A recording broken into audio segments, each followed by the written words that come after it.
thing too. So. Good. Okay, Yeah. all right, folks, we're going to go ahead and get started here. And welcome, everyone. And I will call the meeting to order. Would all of you like to join us in the Pledge Allegiance to the flag? I pledge allegiance to the flag of the United States of America and to the republic for which it stands, one nation, under God, indivisible, with liberty and justice for all. Okay, Mary, roll call. Olson. Here. Collins. Here. Johnson. Here. Kellum. Kopsinski. Here. Coburn. Here. Okay, and Kellum is excused. All right, and for first scheduled business is we have a couple public hearings this evening. And the first one is over our water quality, public improvements, and also with the permit fees. And I'll let staff go ahead and start the staff report before I open the public hearing. Yeah, we actually have three hearings. One is for the municipal code, proposed municipal code changes. One is for the proposed fees, and the third is for the development code changes.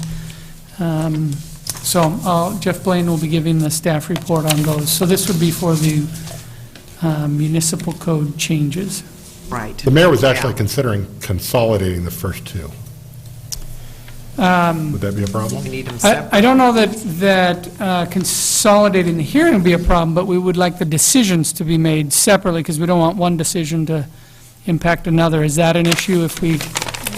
Right, and then the legislative one on the development code will be totally separate because we have to go through the normal script to read on that one, so, okay. Thank you.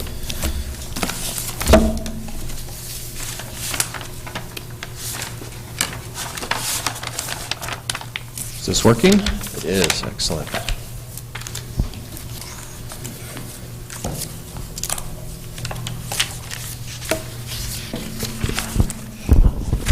Good evening, Mayor, Councilors. My name is Jeff Blaine. I'm an engineer in the Public Works Department. I am responsible for developing this post-construction stormwater quality program that's being proposed for adoption tonight. I'd also like to introduce Lori Fea with Greenworks. Lori's a consultant that's been assisting us with developing this program over the last couple of years. As you mentioned tonight, we're going to have three public hearings. This first public hearing, I guess, is now going to be for both the fee. Well, we're going to have two. We'll do the fees and the municipal code amendments first, and then we'll follow up with the development code amendments. The proposed AMC amendments are provided in bold and strike format within the ordinance on pages 5 through 12 of your council packet. The language is largely unchanged from the last drafts that you have reviewed, except for some added flexibility under one of the permit exemptions. And the change there is in response to feedback that we received from one of our local engineering firms. And what we've done there is expanded the language for the exemption so that anyone that submitted a land use application prior to the new standards coming online will not have to comply with the new standards. So what we're trying to avoid there is a scenario where someone prepares an application that meets all the requirements at the time.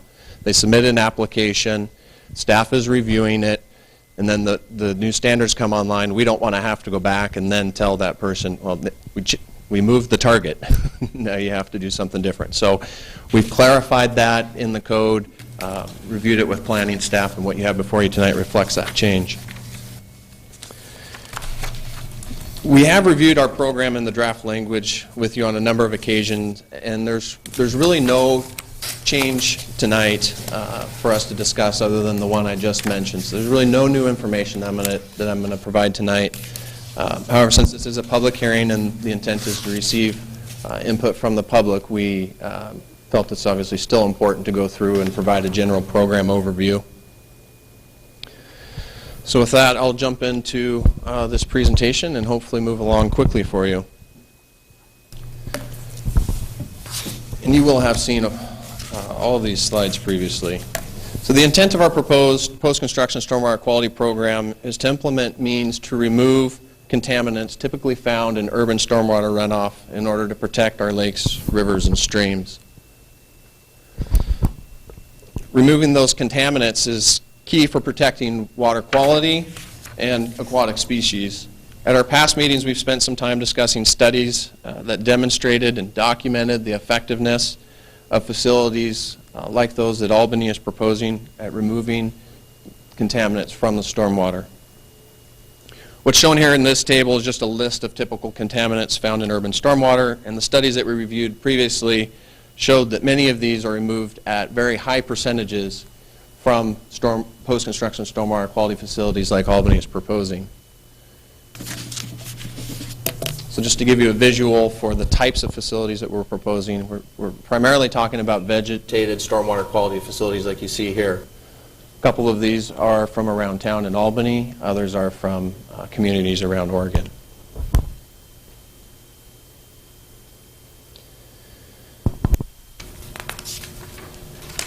For our open house that we held and also the Joint Council and Planning Commission meetings, Lori and her team had created some renderings that showed how the facilities that Albany is proposing could be integrated into our current development standards. We may remember we had them on the large poster boards along the back with some additional drawings attached to them, but this again is just to give you a visual of what we've done to make sure that the proposed facilities are compatible with our existing development strategies. And while we have a lot of different types of facilities with different names, they all essentially function in the same way in that they act like a filter. So when we talk about the contaminants that are collected in stormwater as it runs off from a development, our facilities are designed so that the stormwater runs into these facilities and then infiltrates down through the soil and the rock layers. The contaminants are then removed by the soil and the rock.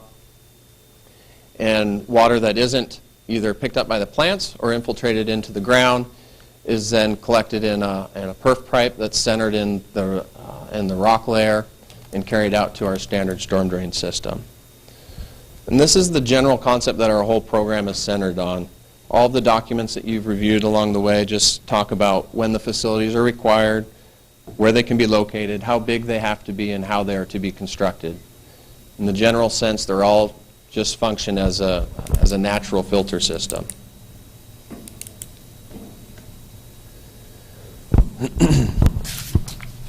So even if we say we want to do everything we can to protect our local waterways, there's still the question of, is this the right time to implement a program like this, or why are we doing this now? And really it's regulations that are driving the timing for implementing this program. In fact, it's something that Albany has been able to postpone implementing for several years, while many other communities around the state have had to move forward. Lori did a count. I think there was close to 40 other communities in Oregon that have already had to implement programs like this. Many of them have been in place for more than 10 years and some of them closer to 20 years. So it's not an entirely new concept.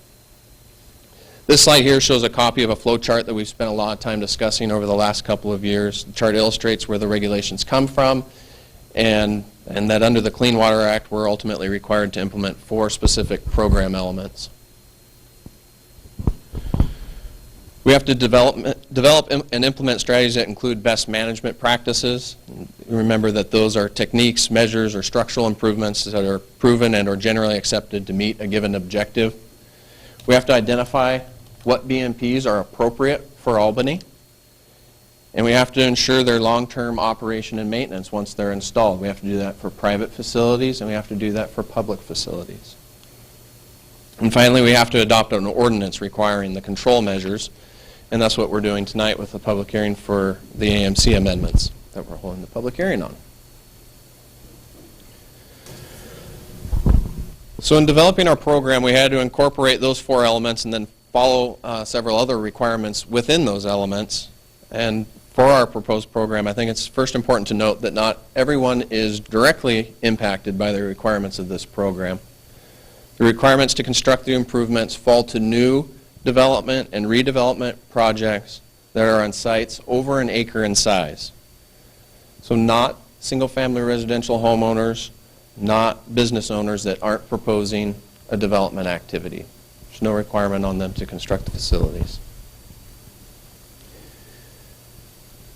And even if a development activity is occurring on a site that's over an acre in size, there are several exemptions that have been included in the proposed municipal code amendments. First, there's an exemption for people who have already submitted a land use application prior to the program coming online, like mentioned at the beginning of the presentation. Or if the development proposal would only create 8,100 square feet or less of impervious surface.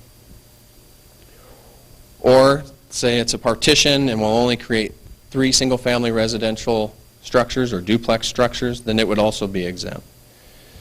And as we spent some time discussing in our previous meetings, we feel that these exemptions still allow us to have a meaningful program, but also provide some flexibility for some of the smaller development projects.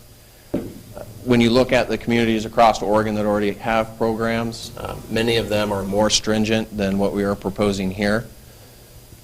So we feel that while we're also providing a meaningful program, this allows us some time to transition into the program, but as excuse me, as regulations continue to be placed on Albany and lost my place, I'm sorry. So regulatory pressures on Albany increase in the future. This is an area where DEQ is likely to require us to tighten our requirements on new development and redevelopment projects. So again, helps us transition, still have a meaningful program, but an area that in the future we might be required to do more.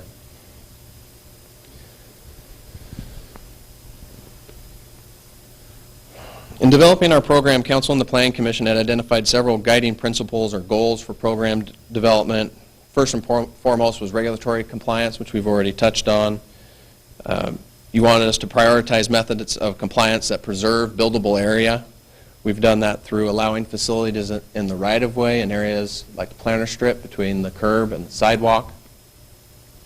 We've also done that through allowing facilities in areas that are already required to be landscaped, like in landscaped areas in a parking lot. You'll see that in the proposed development code amendments. You also wanted us to prioritize methods of compliance that preserve buildable area. I just said that, didn't I? Man, sorry.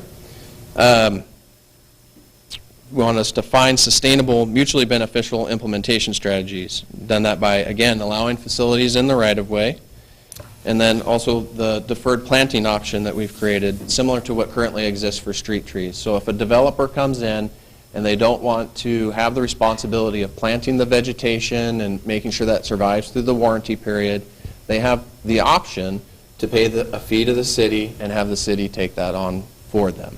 It's not a requirement, it's just an option for them.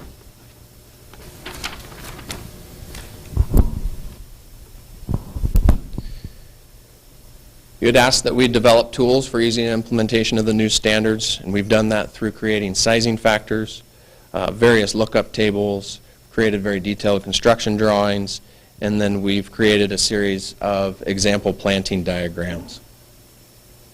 We want to retain flexibilities for the development community to integrate the requirements into their sites. This is a very important one. I think each development represents a unique set of challenges and site constraints. What we've tried to do is create the tools and give the developer the option to build it how they see best for their given site. We've also recognized that some sites just will not be practical to install stormwater quality facilities. And so for those facilities, we have a process in place where the developer can pay a fee to the city. They can move forward with their development. The city takes those funds and will retrofit stormwater quality improvements somewhere else in the system. So we take what they would have had to build on their site, would it have been practical, and we build the exact same compensating amount somewhere else out in the system. And then finally, we wanted to prioritize natural treatment systems over mechanical and chemical treatment systems. And, these other systems will have their place primarily on the private side, but our program is centered on natural treatment systems. In developing the program, Council wants to go through a pretty extensive public outreach effort so that any major concerns, especially from the development community, would be addressed prior to getting to this public hearing process. In other words, you want us to attempt to be collaborative in program development from the beginning. And we followed through with the public outreach efforts that council requested of us, and we have also added some additional ones. So we held, as you're well aware, we held several joint council and planning commission meetings. We held a kickoff meeting with the development community prior to developing draft documents. We created a city website. We provided the draft documents to the development community for review prior to putting them out to the public. We extended the same opportunity to several other interested parties like the Calapooya Watershed Council. We held a public open house, gave a presentation to the Chamber of Commerce, and we held a public hearing with the Planning Commission on August 18th for the proposed development code changes. All of the feedback that we have received is incorporated in the documents in front of you tonight. And all, I guess I would characterize the feedback that we received as positive for the program.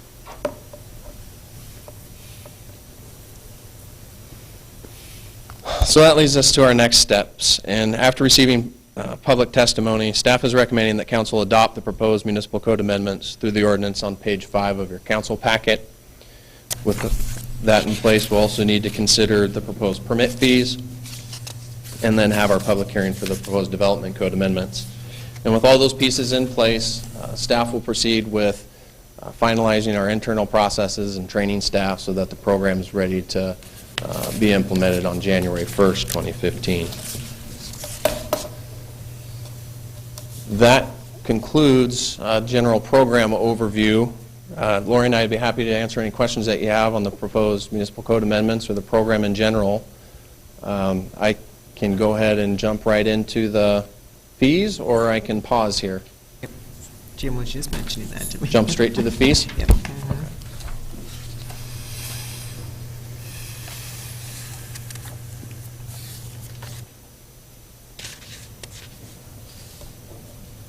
Just pulling this up here. Same thing you have in your council packet.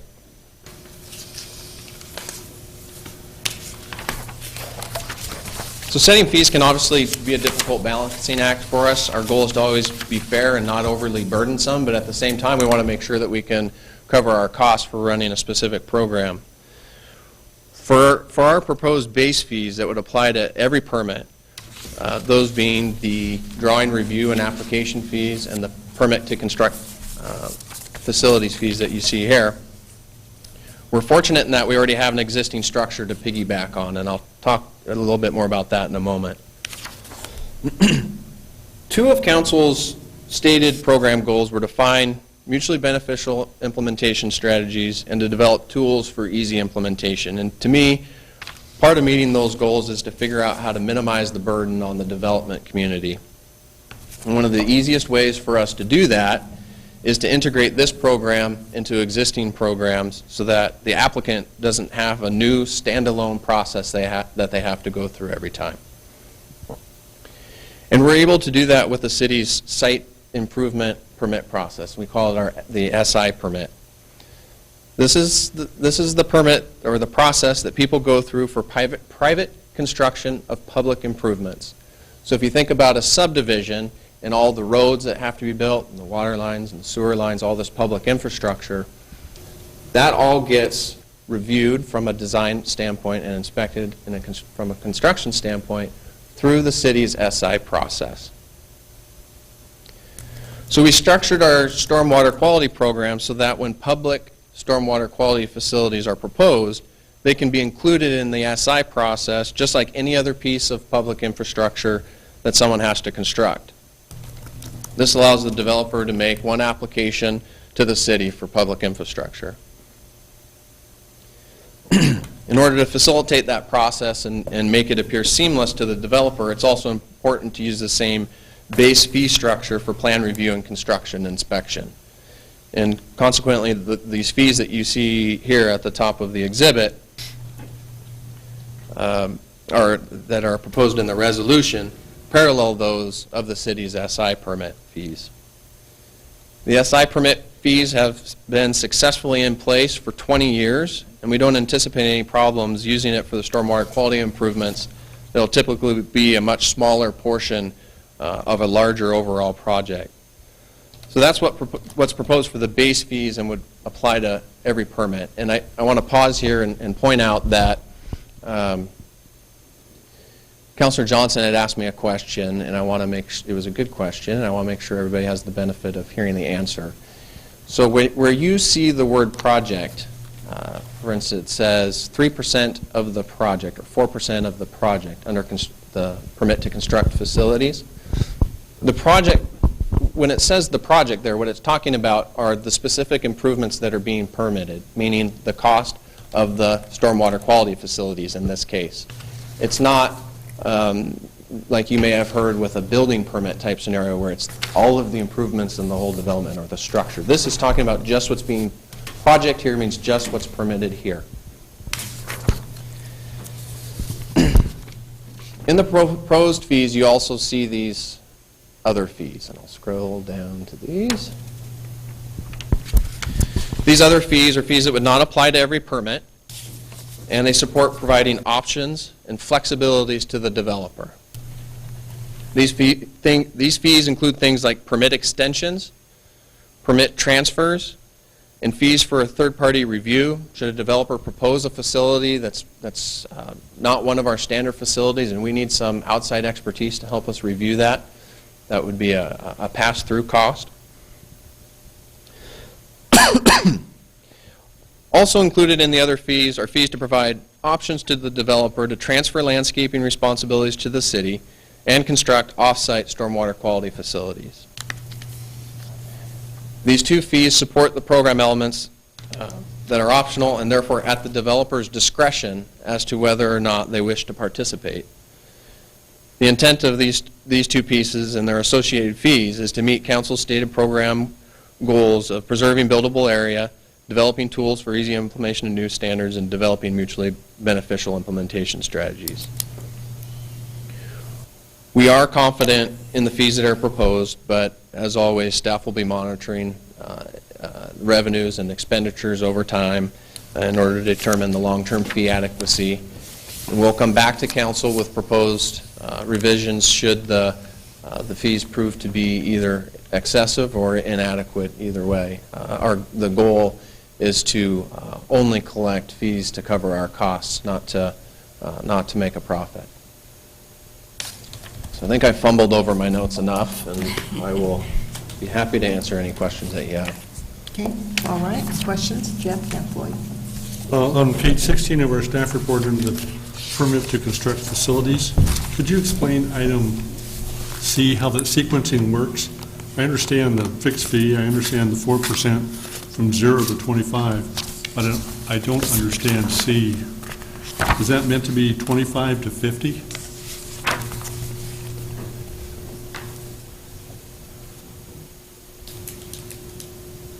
Yes, it looks like we have.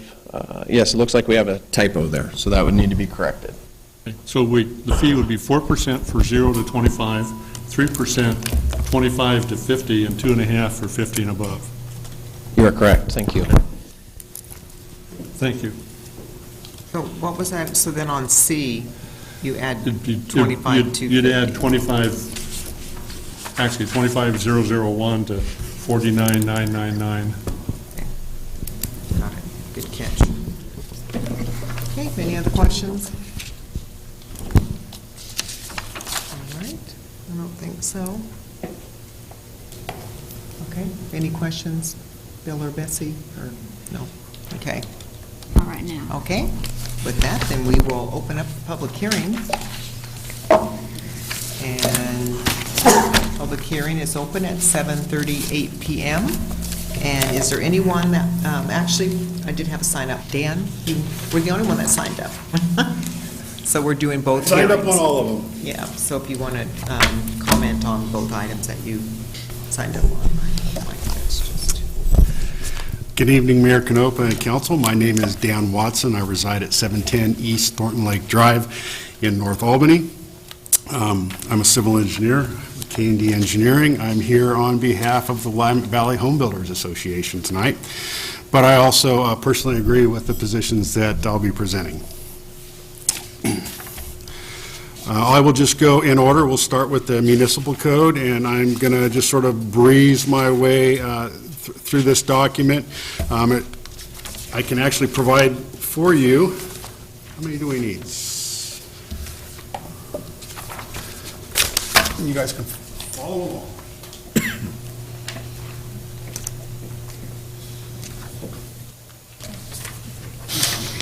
So did you present this to Planning Commission? No, They had the no, I hearing? did not.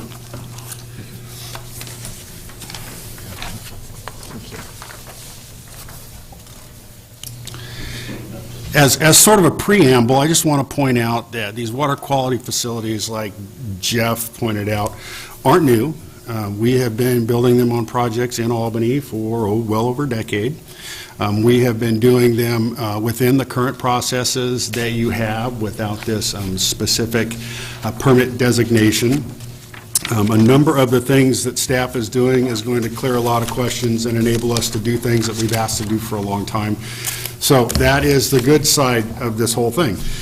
What I'd like to point out, though, as sort of a basic concept that the Home Builder Association is concerned about, and that is that we make sure that we understand, or that we recognize that private facilities built on private property should go through the building permit process, as they have been, without a separate fee to get paid to Public Works, and that those portions that are built in the public right-of-way would then be done under the SI process as part of the SI permit that we're already pulling. So you do not need a separate permit just because you have a separate facility. You have a sort of a new permit per se that you're going to give. So you can issue that permit without having to set up a separate fee for it if you need to document that you have issued a water quality permit for the purposes of satisfying the state.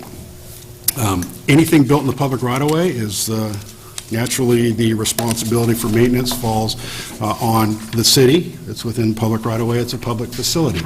And I'd like to point out that the majority of the pollution that you're going to see get into your storm drain system is coming from the public streets.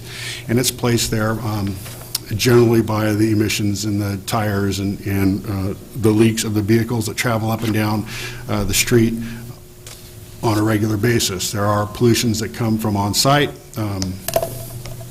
and those, from specific homes, and they're going to drain down driveways and get into the public system. But generally, the hydrocarbons, the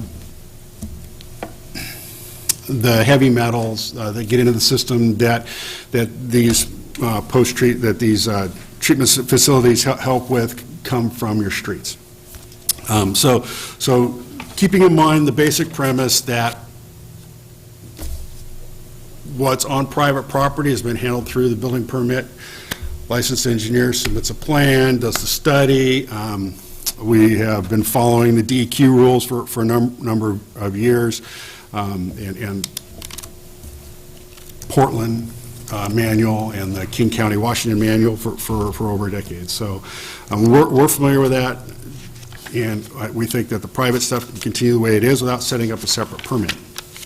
With respect to the municipal code in particular, section 12.45.030 is just sort of a minor thing, and I think that you should say that the permit is shall be issued for new development rather than shall be obtained. That's just sort of not necessary. On 12.45.050, we believe that you do not need to issue a separate permit per se. You've got the public process and you've got the private process. Excuse me? Do you have a page number for that? Oh, yeah. So that would be on page 8 of your staff reports. That would be on page 8.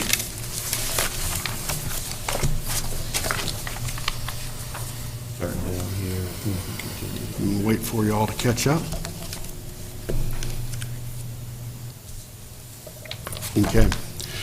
So the issuing a separate permit, I think, is sort of a redundant process, and we don't think that you need to do that. On page 9, same section, but paren 5, 7, and 8, we think that you should just delete those provisions. those are probably inappropriate for the development code, and that's just part of the permit process. Number 7 states contain a statement of financial responsibility for damages resulting from noncompliance with post-construction stormwater quality permit requirements, should any occur. We're talking about, you saw some pictures of them, but the stuff that we build most commonly are grassy swales or bioswales. And we're talking about equivalent to a roadside ditch. This seems pretty onerous for something that is really, I think, has less issues than water lines and sewer lines and whatnot. So I think that that's just sort of an overkill there. Section 12.45.110, transfer of landscaping responsibility to the city. I'm not sure what this provision is trying to say, and if it means transferring something that is on private property and then transferring it for the city to maintain it, that would be one thing. But if we're talking about facilities that are built within the right-of-way, then there is clearly no need to have a fee to transfer something in the right-of-way to the city, since in our belief, that's a public facility, and charging a fee in addition to having it paid for just is going beyond what is reasonable. Section 12.45.150. I read this, and it sounded pretty intrusive and onerous to me.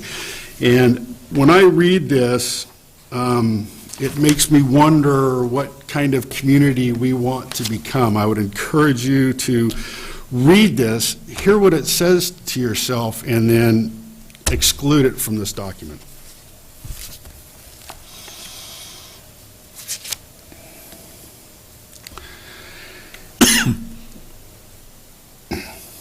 On the warranty guarantee, 15.006.100, on your SI projects, you have a 1-year warranty already on the project. It makes sense to me that the water quality facilities we build should run on that same 1-year period, and then you just remove a lot of complexity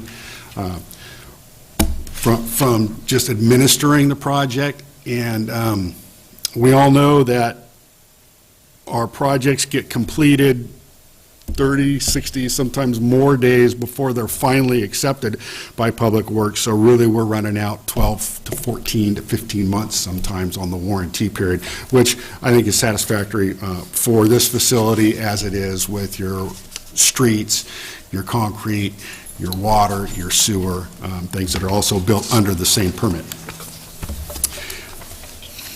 Those are the items that I have for the municipal code. Now, with respect to the fees, which is part of this hearing, it wasn't abundantly clear to us what the other fees were referring to.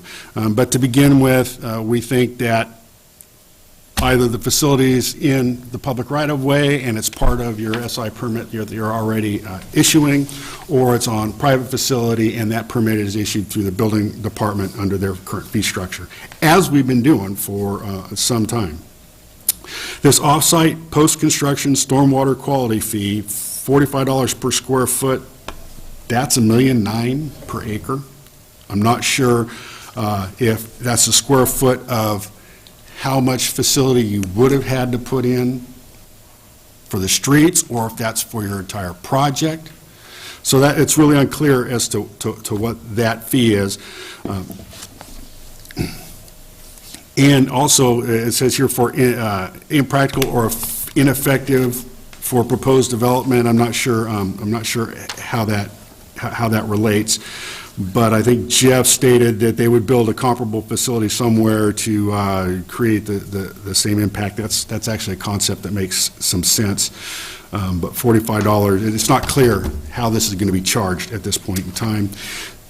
Transfer of landscaping responsibility, I'm not really sure the city wants to take the private stuff and pull it under their purview. Maybe you do, and maybe this is a way to do that.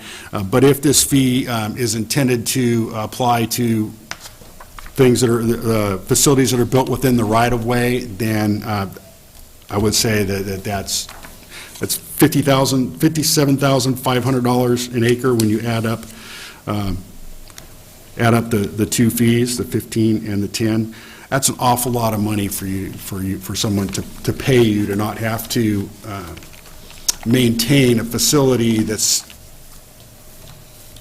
treating more street water than say runoff from a home.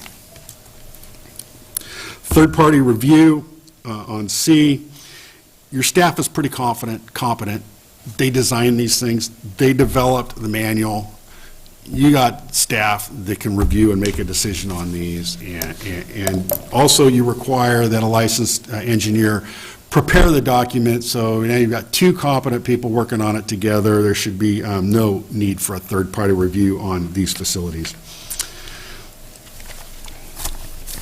Those are my comments with respect to the fees, and I have some development code comments, but I will save those for the next hearing, and I will answer any questions that you may have, and I'm sorry that I took so long. Ray? You mentioned on our page 9, which is your 1245-050 application process, and you mentioned to delete items 3, 5, 7, and 8, because you, I guess, implied that they were nominally mainly for ditches and things. Where do we see that? So 5, 7, and 8, and so is what I intended. I see I have 3 floating in there, but 5 is provide a 24-hour emergency contact person and phone number. If it's an SI permit, then that's going to be part of the SI permit already, so you don't need to burden your municipal code with that comment. 7 is contain a statement of financial responsibility for damages resulting from noncompliance with post-construction stormwater quality permit requirements, should any occur. And that it is somehow, that statement is just way overboard for the level of facility that we're building. If someone is building a toxic waste treatment plant, there might be some worry there that there's some financial responsibility, but when we're talking about a grassy swale or some of the other vegetated facilities that this water runs through, it's just hard to believe that you need to require a general citizen to sign a financial responsibility for damages statement on something that really has way less impact than, say, a broken water line would have on your infrastructure. I just think it's going a bit overboard for this document. And then be accompanied by the applicable fees described in 12.45.100, and the reason you delete that is because it should be a part of your current fee structure as you've been handling it all along. Okay, so back to my original question. Sure. The ditches comment you made doesn't really connect to this at all, then? What's that? Because you had mentioned during your initial description of this that these are primarily just ditches, so it seemed like these were quite onerous for this section, and I'm trying to figure out where ditches came into the conversation. The vast majority of the water quality facilities that have been built in Albany to date are grassy or bioswales. Okay, I was, Yeah. in the new construction, I was considering existing ditches that I'm never, Yeah. okay, all right. And then I think I had one section of page 10, item 1245-150, right of entry, that whole section, we talked about it being intrusive. Yeah. That may be partially true, but if in fact we're being mandated by Clean Water Act, DEQ, filtering on down, if there's, the cynic in me says there's always going to be a rotten apple in the process somewhere. Yeah. How do you gain access or compliance if you don't have it written in? Yeah, I can address that. Thanks for the question. The Clean Water Act is passed by Congress just you started from the top, I'll start from the top. It says that private parties are responsible, and that's it. It doesn't say that the state has to implement a law. It doesn't say that the state has to require cities to implement a law. What it says is that these measures need to be taken by private entities to correct, to help clean the water. So it's not really the federal law that's driving it. So Oregon said, well, we want to administer our own program, and then the Fed said, okay, you can administer your own program. Here's some guidelines. And so we've gotten down to the point where now the city is saying, hey, we need to make sure that you're doing some things to do some treatment to the stormwater before it enters our rivers, which is a good thing. This right of entry inspection, and it's pretty long, but it says things like any temporary permanent obstruction to safe, easy access to the facility to be inspected and/or sampled shall be promptly modified or removed by the owner at the written or verbal request of the director and shall not be replaced without the consent of the director. The cost of clearing such assets shall be borne by the owner. Unreasonable delay to the facility, it just goes on and on and on. And quite frankly, your municipal code and state law allows for public employees to have appropriate access to facilities to do their job. To take these facilities, which, we're not talking about a toxic waste plant, we're talking about parking lot runoff. To have something like this sitting in our code just sounds really overly bearing by our government, and we're all neighbors. So I don't know why we need to come out this strong, and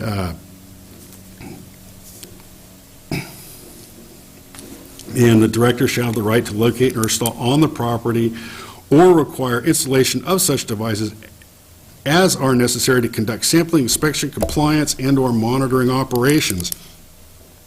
And there's no specific references to what those operations may or may not be. So I read this as a whole, and I look at it and I go, gosh, this just doesn't sound like our community, and I know that state law, and I presume the municipal code, provides for public employees to have access to do their job. Okay. That's my point. I just don't see us as being to this level of language. Question, Dan, did either you or this organization you represent participate in any of the outreach programs that we asked staff to? I have not. I did not. I have come to programs, but I can't say that I've come to very many. These issues that you've raised tonight were not previously raised? I have not, and my organization has not previously raised these issues, but that doesn't make them insignificant. Right. Granted, there was an opportunity to try to work some of these out before tonight. There was, and I apologize for not providing this kind of input earlier. Secondly, I'd like to address the issue of access on private property. Yeah. Given my prior experience. Mm-hmm. A lot of times when drainage facilities are located on private property, they are not well maintained, and they generally become a garbage dump of some kind, and at some point they will take some intervention by the local government to get compliance with the discharge. People put grass, debris, all kinds of waste in drainage ditches and in swales, and they become non-functional. And without an explicit authority to get in there and fix it, I think we are limiting ourselves, and we may be opening ourselves to compliance issues, particularly if that facility drains into the municipal facility that then just has a point of discharge, and we're held responsible for the point of discharge. How do we then know what the source is of the violation if we can't go in there and find out without having our friend the city attorney get involved? You're assuming that you can't get in there, and I guess I don't believe that that's true without this section. In my experience, I've had property owners threaten municipal employees for trespass without explicit points of authority. And we've seen, I've dealt with people, and my company's dealt with people that are difficult, and I don't know that this would help some of those people. I think it would, particularly when we're held accountable for the point of discharge in violation of the stormwater quality standards that could be going to the streams or the lakes. You referenced also $57,000 an acre. If you have wetlands on site and you buy wetland credits off-site, aren't you paying approximately that or more? $50,000 to $90,000 an acre? Right now, it's a little less, but that's because of the economy. But that's a consistent number for wetland mitigation. And so this would be saying you'd build a facility that you, when you do wetland mitigation, you're saying, I don't want to build it here for a variety of reasons, I'll buy my credits off-site. That, in essence, is what we're doing here. We're not putting these facilities on site, we're building them elsewhere. Yeah, I think I see that based on the testimony that's been provided. But when I read this without the benefit of Jeff's testimony, I didn't get that out of it. I didn't understand that. So my suggestion is, let's make that, let's say, maybe a little more clear. Because I don't know if that per square foot cost is a per square foot of your project, if it's a per square foot of a particular water quality BMP strategy. Some require more area than others. I just don't know what that square foot applies to. So you'd be satisfied with the definition of the per square foot basis for which that's applied to? Yeah, I think that there's a way for a sort of an off-site mitigation credit to work and be useful. Okay. Anything else, Blake? No, that's all. Okay. Any other questions? All right, okay. Thank you, Dan. Thank you. Okay, is there anyone else that would like to comment on item A, 1, and 2? Yes, Mr. Clausen.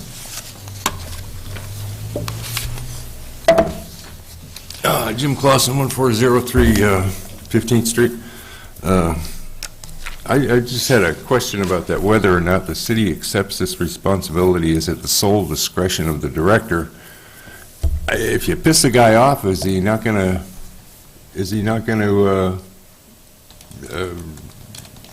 let you do what you're supposed to do, what you need to do? That's pretty vague. Sounds pretty dictatorial too. And I had a question as to the who's done studies on these things to actually prove that they do what they say they're supposed to do,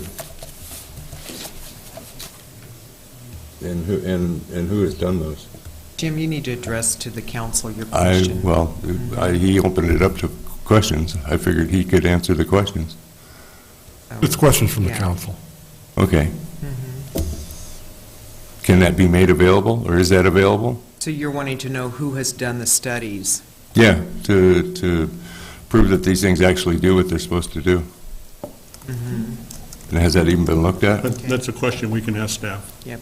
Okay. Yes, sir. It's inappropriate for you to ask staff that question. We can. Okay. I'm staff. I'll take a shot at it, Jim. I mean, we've documented, I think, a fairly lengthy, years-long process of looking at what we need to do to be in compliance with state regulations relative to stormwater discharge. There's a lot of data. I mean, if you were to say, well, who's done it? I mean, the federal government, the DEQ at the state level. We've done a lot of work. We've hired a consultant to assist us to do an evaluation.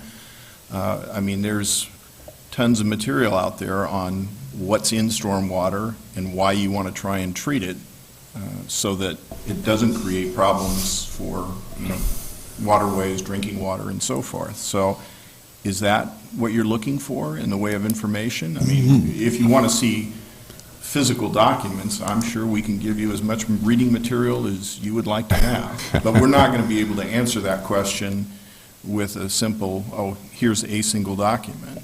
It's a lot of stuff. Right. Well, I think what you're getting at is that you, or I understand you to be saying, is that you've done a lot of studies on what you need to do this stuff.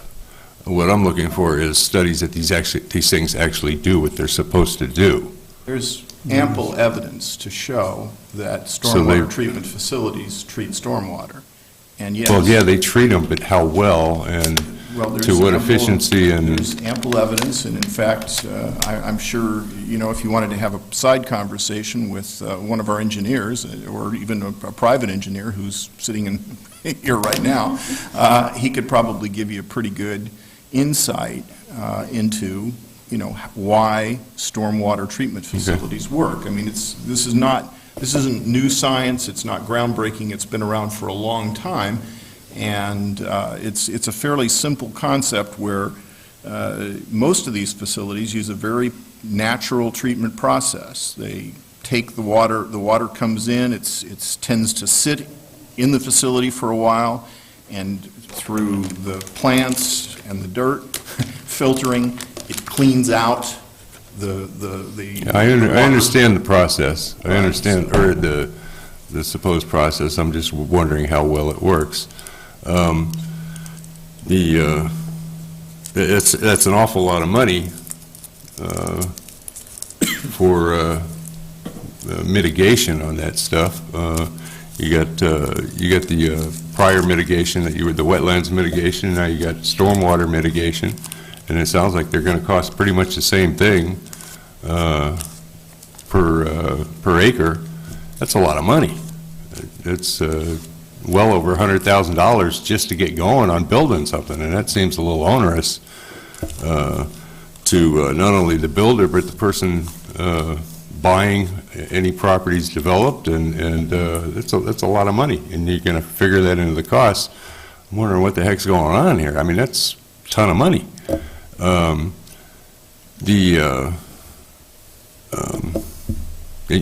You look down in Medford, there was a guy that got in trouble for collecting rainwater in a pond, basically, and a pond would do basically what these things are going to do. And in fact, he ended up going to jail over some part of it. I don't think it was that particular part of it. I think he got some trouble with something else. But he got in trouble for collecting the rain, and now we can get in trouble for not collecting the rain. It's kind of double-sided. Okay, is that it? Yeah, that's pretty much it. I guess I'll talk to him about the sidebar stuff. Okay, thank you. Okay, anyone else that would like to comment on this for this public hearing? Okay, all right, not seeing anyone, and then will staff like to address all the questions that Yeah, were I raised? think Jeff and Lori are able to answer most of those questions, Okay, questions that Dan had. okay.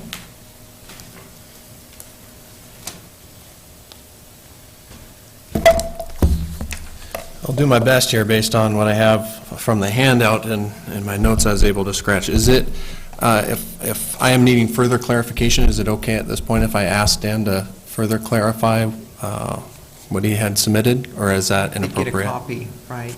I did, yes. Okay, yeah. So I can ask? That's okay procedurally? Yeah, mhm. Okay, great, thank you. If you can address each of his concerns. Okay, would council like me to go through point by point? Sure. Yeah. Since Okay. we're, All right. we can proceed forward and be able to have each item addressed. Okay, so 12.45030, permit required.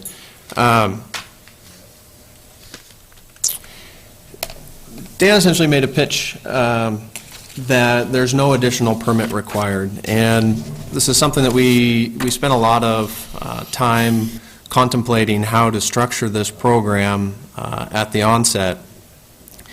And it's my opinion that we do need it as a separate permit for a couple reasons. One, we are going to have a mix of private and public facilities. If they were all going to be public facilities, then I would advocate just the same as Dan to have it just incorporated into the SI permit, but that's not the case.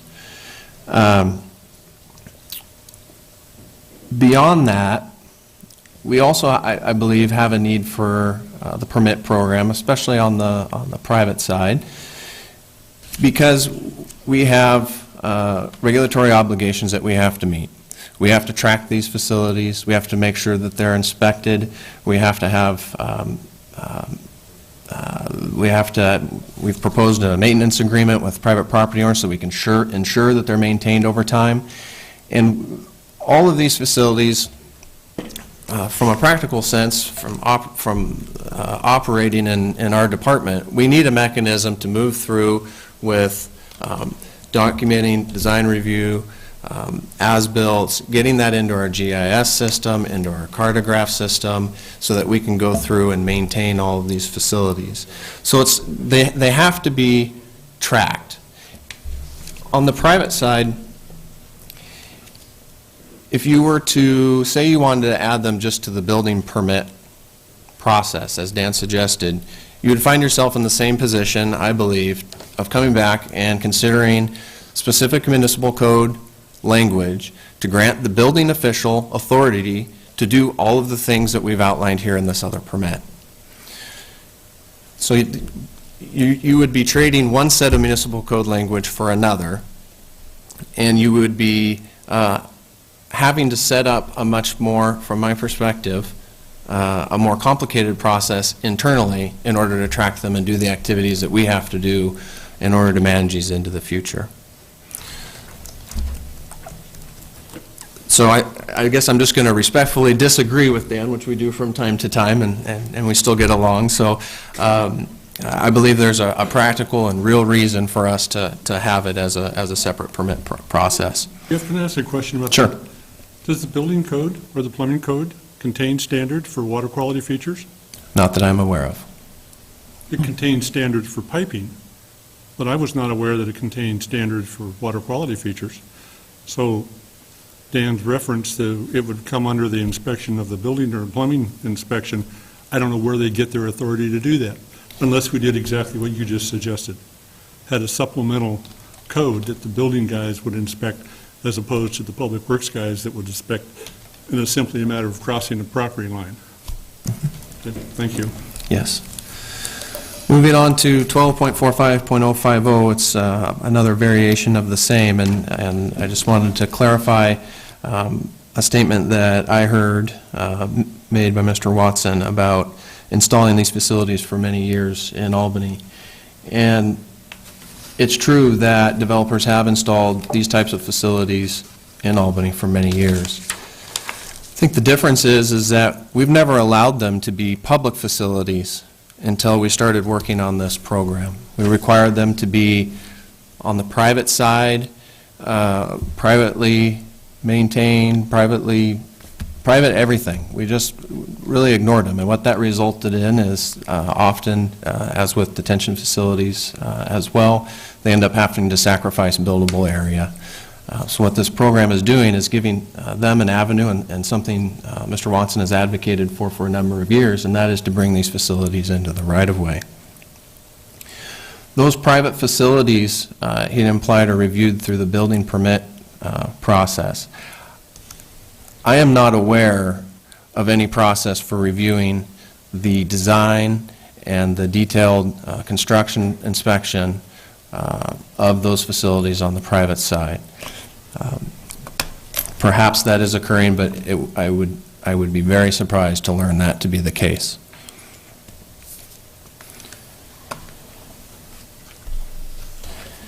(12.45050), number 5 is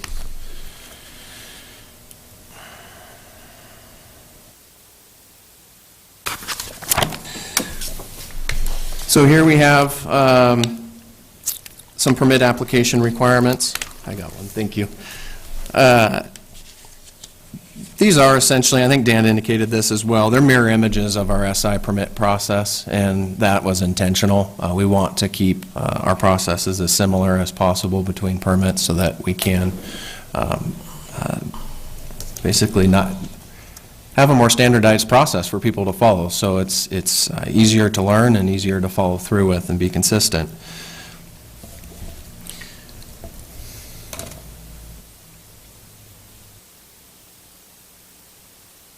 Specifically on number 7,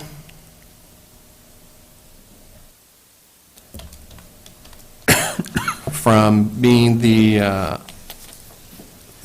permitter and in many cases the ultimate owner of these facilities, I don't know why we wouldn't, as the city, want the language for number 7.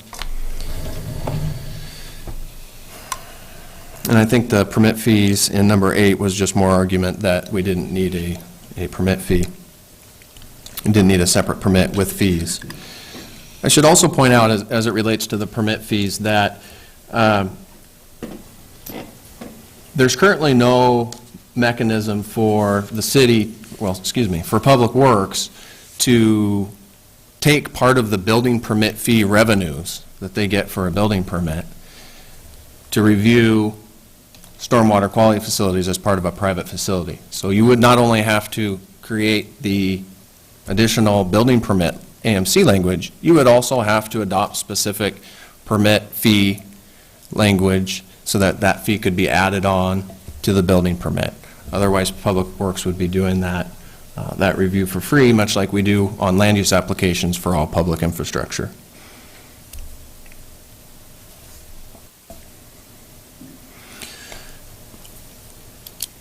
Moving on to 12.45110.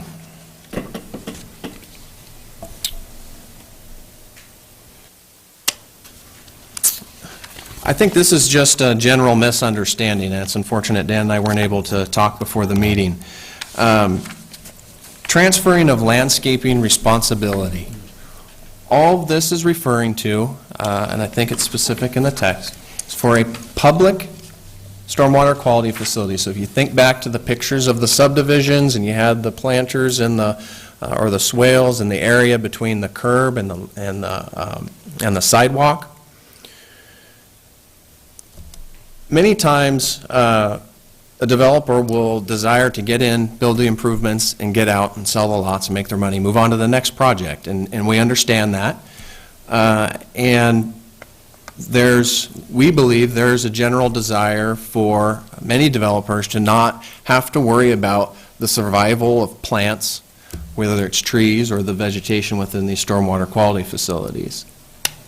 Because the way the whole system is structured is there's a warranty period. And during a warranty period, you're responsible for whether a plant survives or not.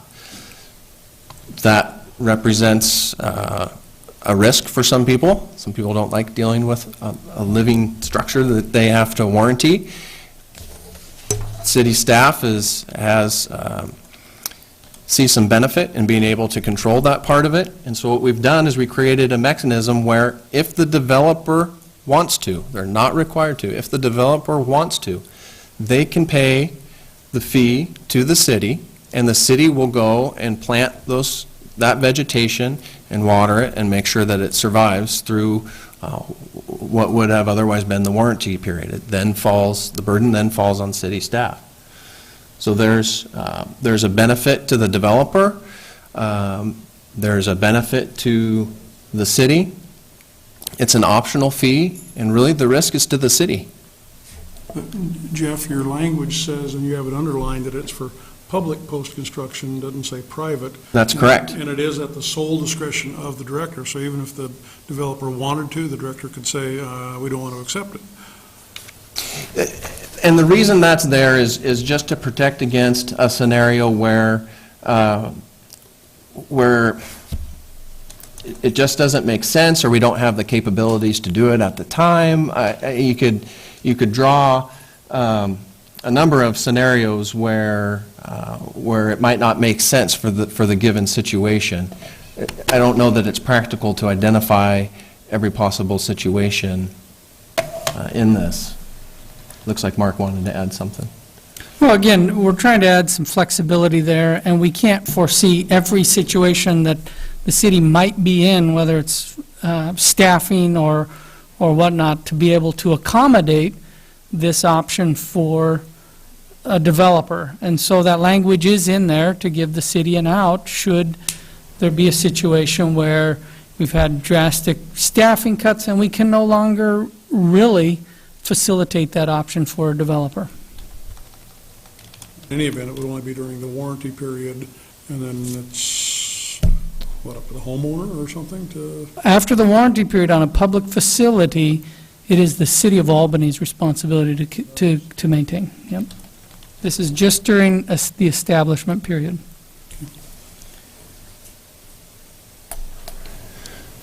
Moving on. 12.45150. I believe this is the rights of access. The right of entry, yes. Mr. Watson had mentioned that it doesn't sound like our community. The language that's proposed here is in response to specific situations that we have encountered in trying to access properties for various inspections. Predominantly our environmental services group and the many inspections that they need to perform. Our operations manager and assistant public works director, Chris Bailey, and I and Mr. Delapore spent a significant amount of time writing this language. I'm confident in the language and that it provides us the adequate protection that we need, and I would not be able to recommend any alteration to the language without Mr. Delapore's nod. That's good. 15.006.100.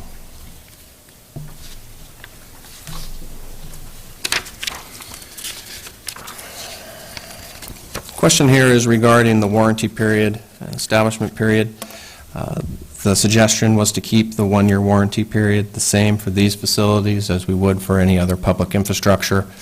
And we can do that for the concrete and the pipes and all of those components of the stormwater quality facility, but it is not advisable for vegetation.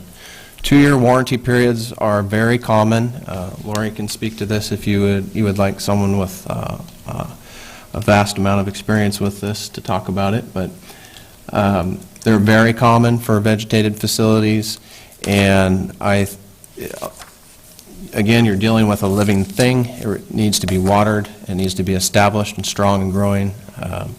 To not have a longer warranty period on the vegetation, I believe, would put the city at undue risk.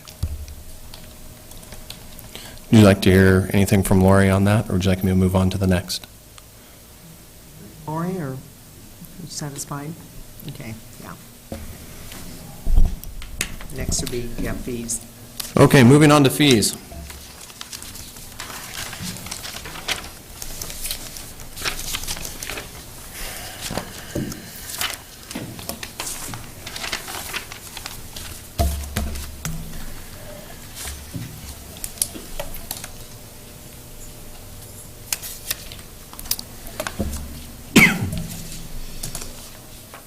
Fees are onerous and entirely a bad idea.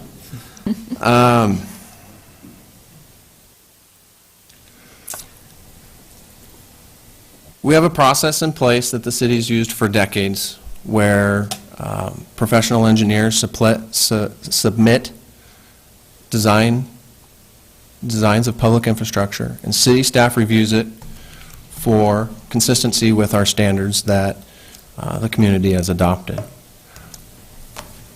That's a service that the city provides, and it's an important service.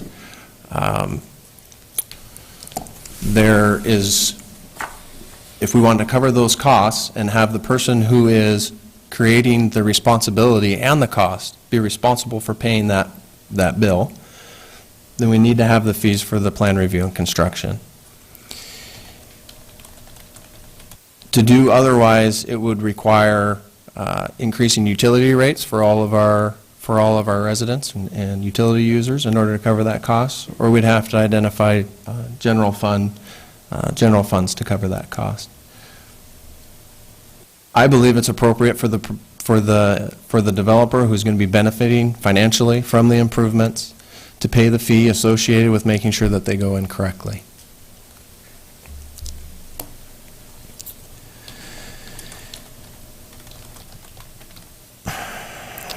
A and B that Mr. Watson has listed here, obviously I don't have the benefit of checking the math calculation here. I'm not sure where the 1.9 or 2 million came from. Mr. Watts, Dan, can you help me? Where'd you calculate that from? $45 a square foot times 43. Okay. So the $45 per square foot fee is under the other fees.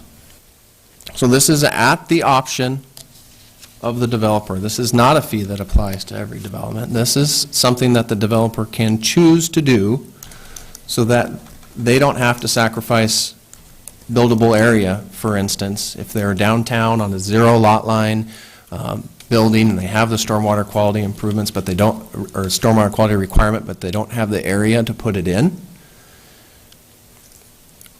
they could choose to utilize their entire lot and pay this fee so that a structure could be constructed somewhere else out in the city. They could also choose to not pay this fee and build it on their site, but it's a trade-off between the buildable area and the off-site improvement. Hey, Jeff, What the, I think there's some confusion about the $45 per square foot. Is that per square foot of the whole development, or the square footage of the treatment they would have to construct? yes, thank you. I was headed right there.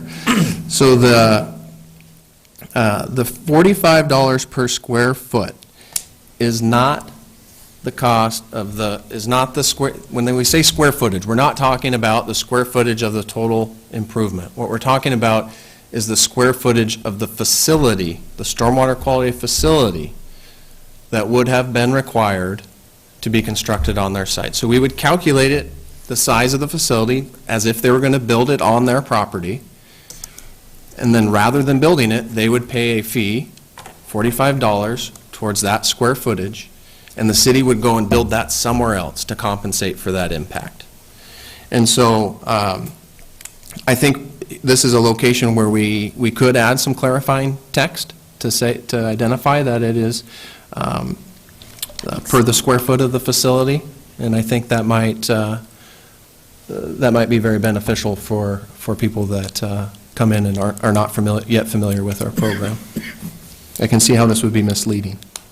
So Jeff, you can just, if we choose to do that, you can simply footnote that, as you have with an asterisk that exclude street trees, and just have a double asterisk or another number that clarifies that that's an offset to the stormwater, the previously required stormwater quality facilities. Yes, and we may need to do that for the transferring of landscape responsibilities as well, so Right. to make that clear in all scenarios. So I would agree with that recommendation. So that fee would, if you were going to, that would be a $2 million fee if you were going to build a whole acre of stormwater quality facilities. Typically, you're about 2% of the impervious surface on a site is required for stormwater quality facilities in our program. So that'd be a pretty large development in order to rack up a fee like that. You know, you're looking, close to 100 acres of impervious surface.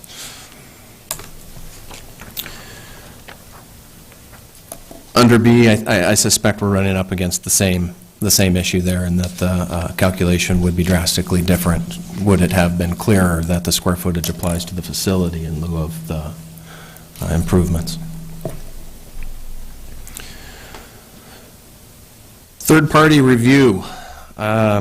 This is C under other fees. We do have capable staff, and we do design these. There is a situation that occurs where things come up, where we do need some assistance or expertise from someone who does a specific activity on a day-to-day basis versus someone who, that we might have on staff that might be capable of doing it but doesn't have the experience. In this setting, and I should point out, this is a fee that I think should be across the board, SI permits or anything. There's been a handful of scenarios where we end up losing money on a on a development project because we have to send out a design to someone else for some sort of structural review or something, and the fees alone just to the outside consultant far exceed anything we received, and we still have to do our own review. I think it just makes good business sense when you think about it from a business model perspective. For this program, we have built some of these facilities, but I can also tell you that we're learning as we go, and some of the facilities we built, we wouldn't build exactly the same as we have. It's a learning process. We haven't been doing these for decades in dozens of different development scenarios, and especially early on in the infancy of this project, when someone's going to propose a facility that's drastically different from what we have proposed in our standards, there may be an occasion where we want to rely on the expertise of someone like Lori and Greenworks and their staff, where they have encountered that scenario before and said, you know, that's tricky, but you're going to run into a lot of problems if you don't do whatever to address that scenario. I think that's an important action for us to take, because if we don't do it on what's going to predominantly be public facilities, we're going to own the problem after we're out of the warranty period. And so I think it's a smaller investment up front for a long-term protection. I think another issue is if we can rely on expertise when needed, we can be more flexible to proposals that come up from the developer. If they're going to propose something that we really are not comfortable reviewing and recommending for the city to take over long-term, we're probably going to deny that proposal. So while there is a cost associated with it, it also opens up more opportunity for flexibility for us, I think. And again, as Jeff said, especially in the short run as we're getting up to speed. I think I've addressed all the points. Any questions for me? Questions? Yeah, Wes? Jeff, I have a question on the fees in general. As you noted in your presentation, we're not the first city to do this program, and I know that in general, our development fees tend to be lower than communities of our size around the state. I've seen the surveys. How do these fees compare with the 40 or so other jurisdictions that have been doing this work for a long time now?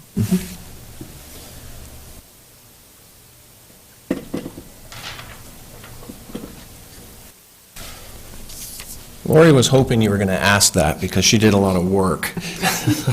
Good, well, I'm glad I justified the expense.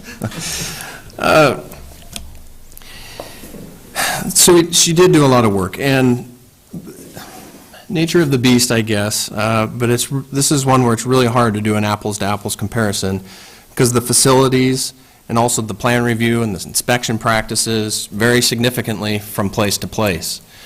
For example, when someone submits a land use application to the City of Albany, Public Works staff reviews all of the public infrastructure, of which this would be included, without receiving any of the fees or the revenue from it. So we don't add any permit or application fees to the planning department's fees in order to recover our costs. We just do that.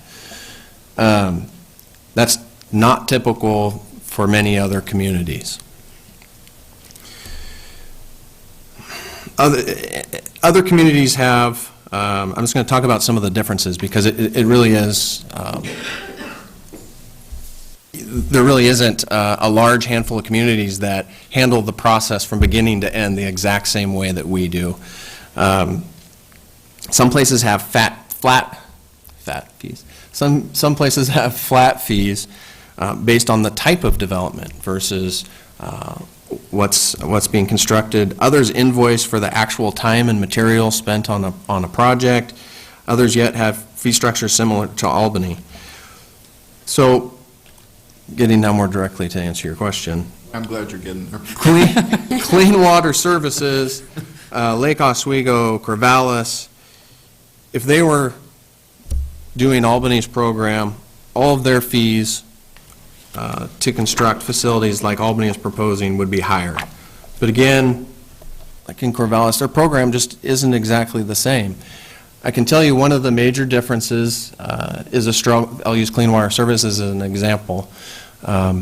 They're certainly been a leader in this field for a long time, but one of the things they're really struggling with is they've had, early on in their program, and Lori, jump in if I say something wrong, please, but they had a lot of private facilities.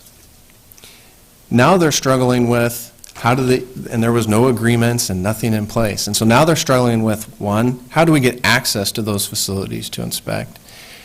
And how do we enforce to get people to do what they're not doing in order to maintain those properties correctly? So, again, we've elected to try to rely on public facilities so that we can control their success rather than having to enforce against single-family residential homeowners and homeowners associations and those types of things. So it's really hard to draw exact parallels. I want to make a comment for the council. I've worked with Jeff, I've worked with David Martineau. There's been quite a bit of effort to try to fashion a program. It is kind of like a jigsaw puzzle. There's a whole bunch of interrelated pieces. And I would encourage you, as you review this process, to resist the urge to tinker with too many of the interrelated pieces unless there is a glaring mistake, and instead give the program as an integrated whole a chance to work.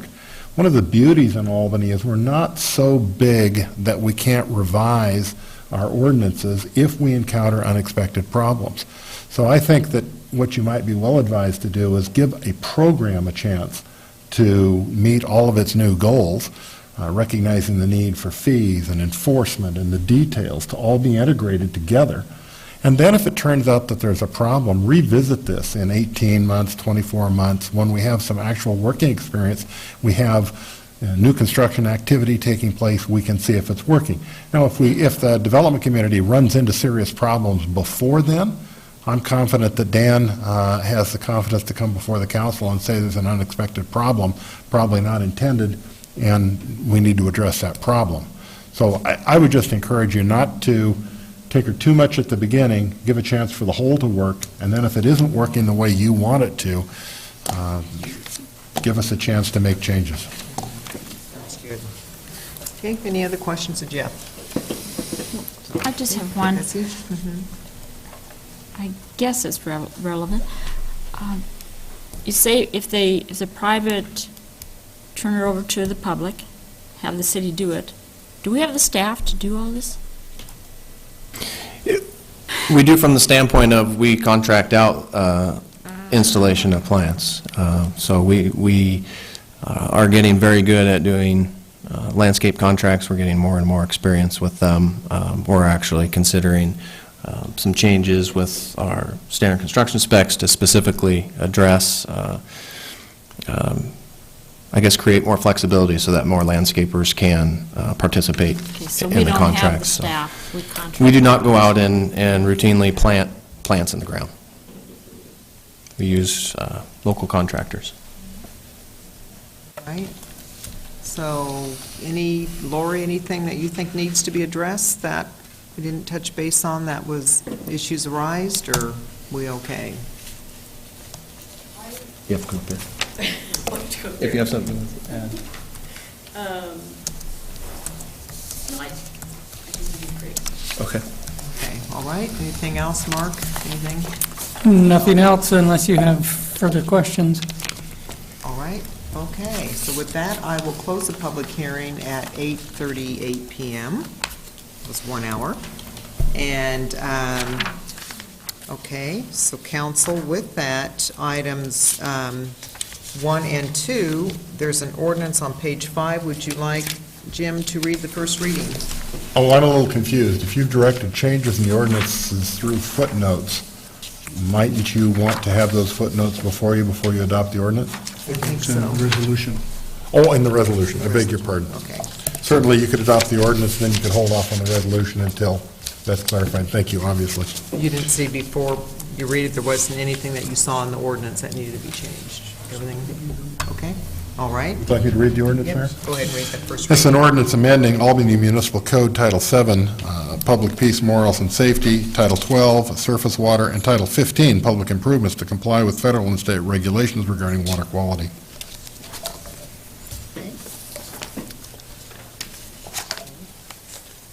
I move the ordinance be read second time, title only. All right, is there a second? Second? Okay. All those in favor say aye. Aye. Opposed, same sign. All right, second reading. An ordinance amending Albany Municipal Code, Title 7, Public Peace, Morals, and Safety, Title 12, Surface Water, and Title 15, Public Improvements, to comply with federal and state regulations regarding water quality. Adoption of the ordinance. Okay, is there a second? Second? All right, any discussion? Okay, all those in favor say aye. Aye. Opposed, same sign. Aye. Okay, what was that? Roll call? Olson, Yes. Collins, Yes. Johnson, No. Kellum is not here, Kopsinski, Yes. Coburn, No. 3-2. Okay, all right. And that will be brought forward at the next council meeting when we have a full council. Okay, and with that, if there's also counselors that were not in support, want to maybe get some of your questions issued to staff before the next meeting too, if you wanted to, would be helpful. Okay, next for the permit fee, since we're kind of holding this over, why don't we just take up everything at the next meeting? So that they Unless have you- a permit fee for an ordinance you don't have. Exactly. Okay, would it be okay on the legislative public hearing to just hold that over then, too? Or we Yes. can go ahead and open that, take public input, because Mr. Watson still had some input on, You can do it either way you want. I think that these are a package. If you don't make the decision to adopt the development code changes, the municipal code changes, you're not going to make the development code changes. And so you certainly could get the hearings out of the way tonight and then just have the decision-making at a future meeting. okay, yeah, why don't we do that? Okay. All right, so item A2 is going to be tabled till the next meeting. So legislative public hearing, and on tonight's agenda is a legislative public hearing regarding legislative amendments to the Albany Development Code that will support implementation of a post-construction stormwater quality program recommended by the Planning Commission as described in Planning File DC 0114. The applicant is the City of Albany. If you wish to testify, please sign in at the table next to the city clerk, and that's already been taken place. I call to order this legislative public hearing at 8:41 p.m.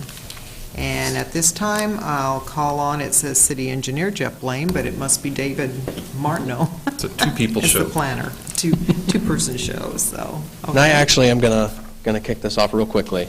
You'll need to come to the mic, Jeff. got the mic. Oh, you got the mic. This Okay. probably just wasn't pulled in close enough. Didn't see it. All right, so the proposed development code amendments are provided in bold and strike format with the draft ordinance on pages 27 through 82 of your council packet.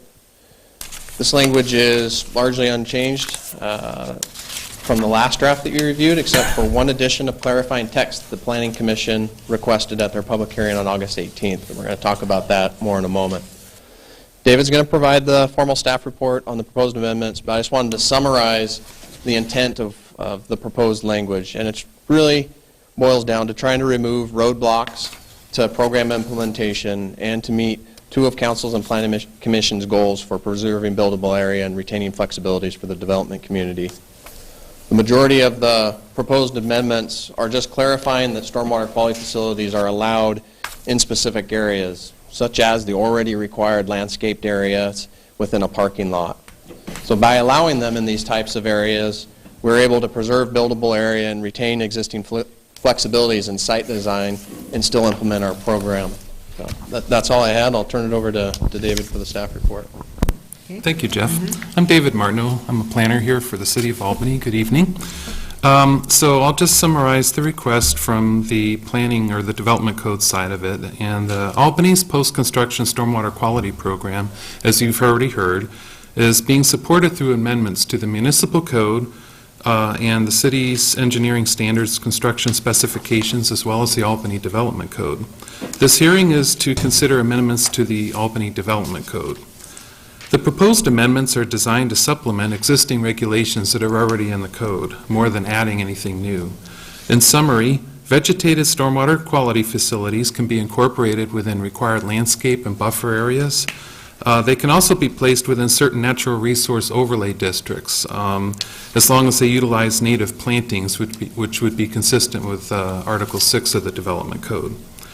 Developers will need to show existing and new stormwater quality facilities on their site plans when they submit them. The code amendments will provide the city engineer with the authority to approve adjustments to street widths in order to accommodate curb extensions needed for stormwater quality planters. And the amendments will also add 4 new terms to our Article 22, the definitions portion of the Development Code. Those terms include impervious surface, pervious pavement, post-construction stormwater quality, and post-construction stormwater quality facilities. Those currently do not exist defined in our code, but these amendments would add those definitions. So the complete packet of the amendments, and they're bold and strike, are being provided to you as Exhibit B of the ordinance. And many of these will be cross-referenced with new post-construction stormwater quality sections that are being developed as well in Titles 7, 12, and 15 of the Albany Municipal Code. So at their August 18th public hearing, the Planning Commission discussed the package of amendments, and then they asked that staff add some text to Section 12.122 of the Development Code to clarify that reductions in street width are only allowed to accommodate curb extensions for stormwater quality planters, that they wouldn't be global in nature. They would only be for very site-specific constraints that would allow the engineer to make those limited modifications. So with that change, the Planning Commission agreed that the proposed amendments better achieve the goals and policies of the comprehensive plan, because policies adopted under statewide planning goals number 6 and 11 require that developments comply with applicable state and federal water quality standards, including a restriction on discharging polluted stormwater into waters of the state. The Planning Commission also agreed that the proposed amendments are consistent with the purposes of the Development Code with regard to compliance with both state and federal law. In conclusion, by a vote of 6-0, the Planning Commission recommends that City Council approve the proposed legislative amendments as described in the staff report and Exhibit B of the draft ordinance. All right, any questions, David? Okay. Oh, yeah, Floyd? When the Planning Commission was asking you to modify the language in 12.122, was there any discussion about setting a minimum width if there were curb extensions? My concern is from I don't want to have curb extensions that would impact the ability of our emergency vehicles to set up, put their outriggers up, and that would be something I would think that staff would always catch, but I think it might be better to be explicit. Indeed. That information is contained in the engineering standards, and it has all been vetted, actually at the recommendation of one of Mr. Watson's staff with the fire department, and then also with the school district for turning movements for the buses. The buses actually end up struggling sometimes more than the fire trucks. So that has all been vetted, and it is defined. It was cross-tied to the design standards? Yes. Okay, thank you. All right, thank you, David. Okay, if anyone wishes to enter an exhibit into the record as part of your testimony, please briefly describe it and then present it to the city clerk. All right, so anyone wish to testify on the proposed amendments? And Dan, you're the one that signed up. And then we have the... Hi, my name is Dan Watson, W-A-T-S-O-N. I reside at 710 East Thornton Lake Drive, Albany, Oregon. I am again representing the Willamette Valley Home Builders Association. And I just have a few comments on this. On page 30, section 2.450, I think that addition of that criteria probably is a little bit unnecessary. It's not critical that you remove it, but I don't see that it's really needed in order to, it sort of elevates just the storm drainage above all of the other issues in the project, and like I say, it's not critical, but I think it's unnecessary. Will cause a little bit extra review time for staff and for the developer's engineer. On page 53, section 9.190, paren 2 and paren 5 in the sheet you have says 0.190, so you need to correct that if you're going to follow, if you want that to be correct. On page 53, section 9.190, parens 2 and parens 5, and... On your sheet, you have 0. Yes, so it's- I apologize so it's a for 9. that. Okay, gotcha. Yeah. Thank you. Page 53, okay.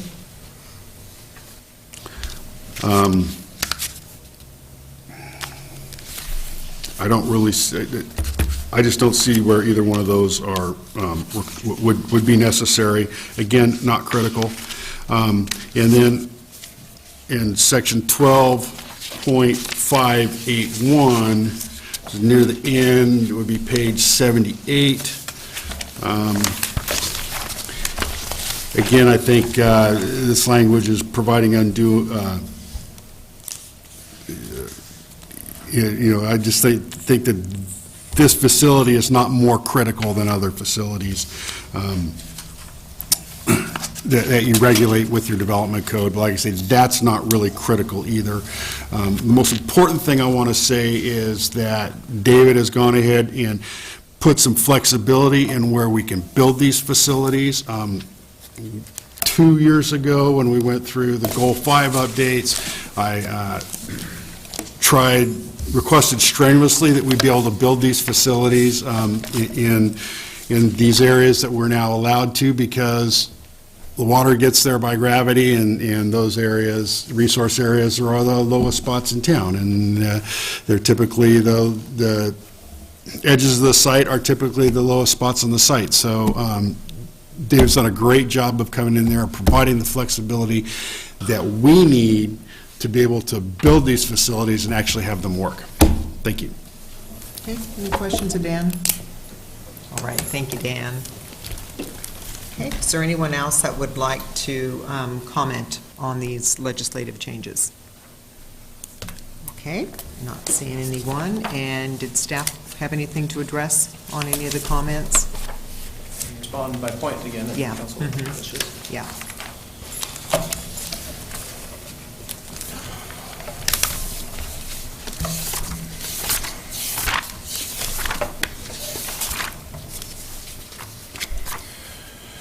Starting with 2.450.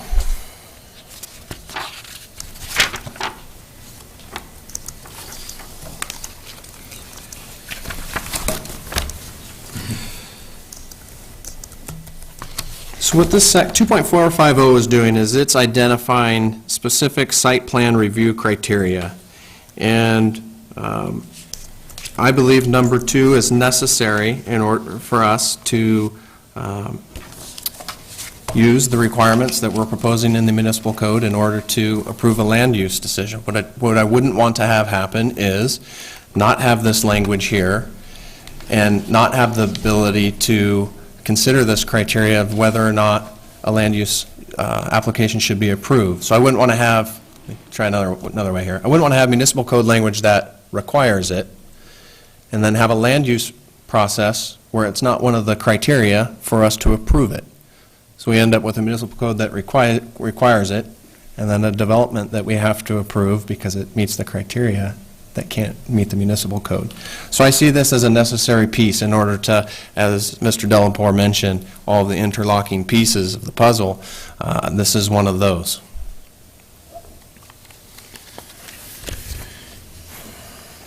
.1902.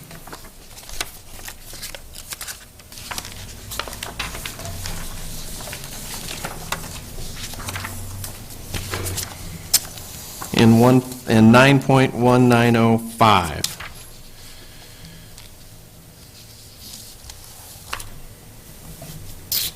So what we have here is a scenario where you have to remember we have a mix of private and public facilities. Some developments might have both. They might have some public and some private, just depending on the configuration. What this language is intending to do is to avoid a scenario where Public Works requires a financial security for the stormwater quality improvements in order to sign off on a plat or a building permit earlier than we would typically do, and then also have the planning department require a financial security over the landscaping for the same facility. So as we've discussed, we've emphasized trying to locate stormwater quality facilities in the same location as landscaped areas that are already required in the development code. What this is doing is making it clear that we're not requiring two separate financial securities for the same piece of dirt and plants. That's the intent here. So it suggests to delete the revisions and use the same financial assurance as for current permits, and I would not recommend deleting the revisions. 12.570.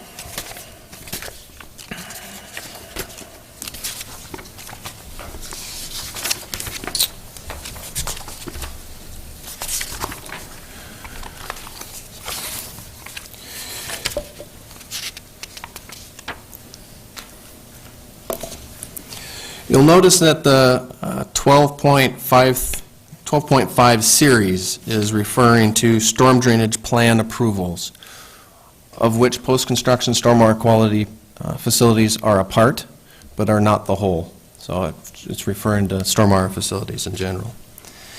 Mr. Watson mentioned that these facilities are not more important than any other facilities that we construct, like water and sewer lines and those things, and I wholeheartedly agree, and that's why the language is here. This is language that's copied over from the other utility sections that also reside in Article 12. So this is making this section consistent with the pre-existing sections for all of the other utilities. So I would advocate keeping it here so that it is consistent.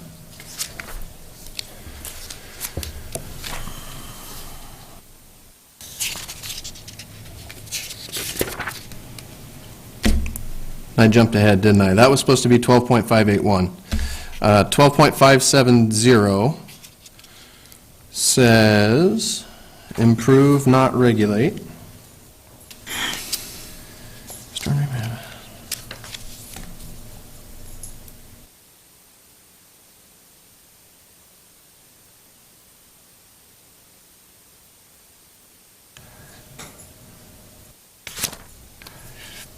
I'm not, I can't propose any, I'm not sure what improve, not regulate means, but what this is, again, one of those interlocking pieces between the municipal code and the development code, where we are making sure that the development is employing the facilities that are required by the municipal code. So I could not recommend removing this language either.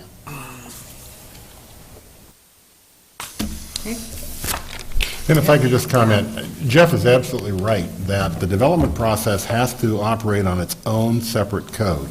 And so this effort has been to incorporate into the development code the requirements of the municipal code if those requirements are adopted, because we must make our approval or denial decisions based on the development code criteria. And that's why there has to be that matchup, and that's why they are parts of the puzzle. Any questions of Jeff? Okay. Procedural question of Jim. Mm-hmm. Since we held the previous ordinance over because of the vote, would we be wise to go ahead and see if we have votes to at least have the first reading of this ordinance, so we bring them back and they can be then dealt with at the same time?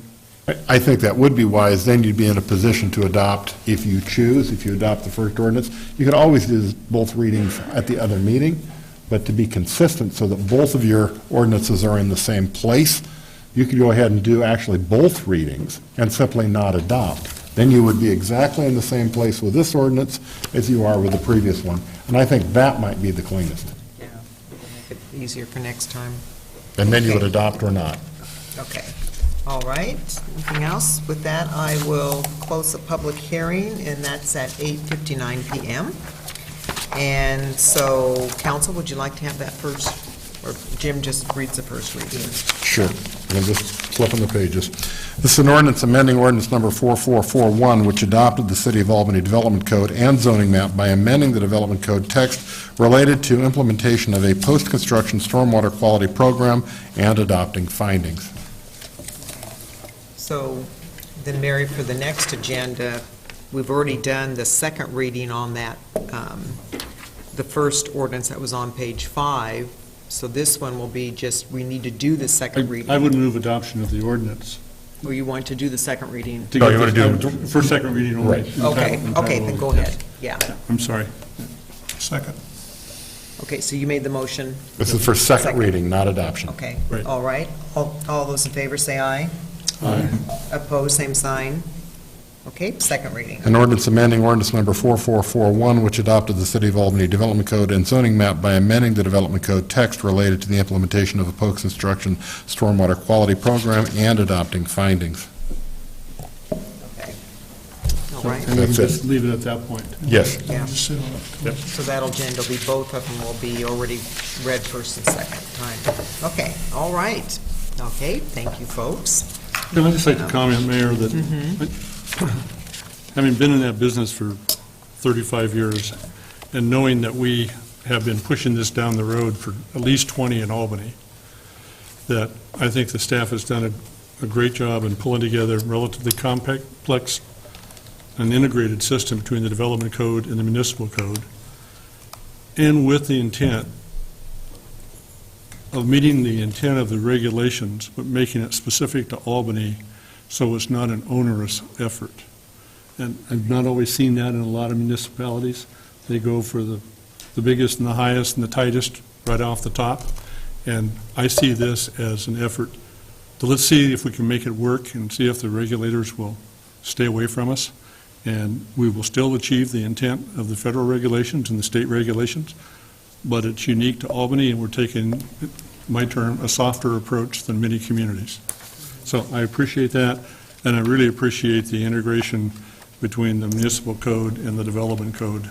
That's a hard process, because if you miss it one place, then you're sunk. So it's a big effort, and I thank staff for doing that. I thank Lori for bringing her expertise. And I think, Councilor Kopsinski and I both had attended the open house that was at the library, that Lori, you had done, brought the presentation there. And so there was, wasn't a great attendance, but the folks that did come out were sort of new to the process, were very enthused with these changes, seeing that we're going to be really looking out for our, stormwater quality. And so it was really positive. It was great, getting that input. But this, like Councilor Collins said, this has been a long time waiting. We've got a lot of areas in Albany that can be opened up for development that is in an area that right now has its own on-site stormwater quality when it's massive grass seed fields that we have. And the more pavement, flowing into mostly Oak Creek for the whole South Albany area is really being used as the drainage ditch. And we cannot keep impacting that creek. So if we're going to have future development, we need to make sure that we're able to try to be able to get that stormwater to be more on-site, because Oak Creek cannot really handle any more new development. We're seeing that with our, high rainfall events that we're having, how it's really impacting all of our local streams. So the more measures we can get like this to really protect for the future is the better. So I really appreciate what staff's done for getting this program to be implemented. Mayor, I think there's I'd like to build on that just for a second.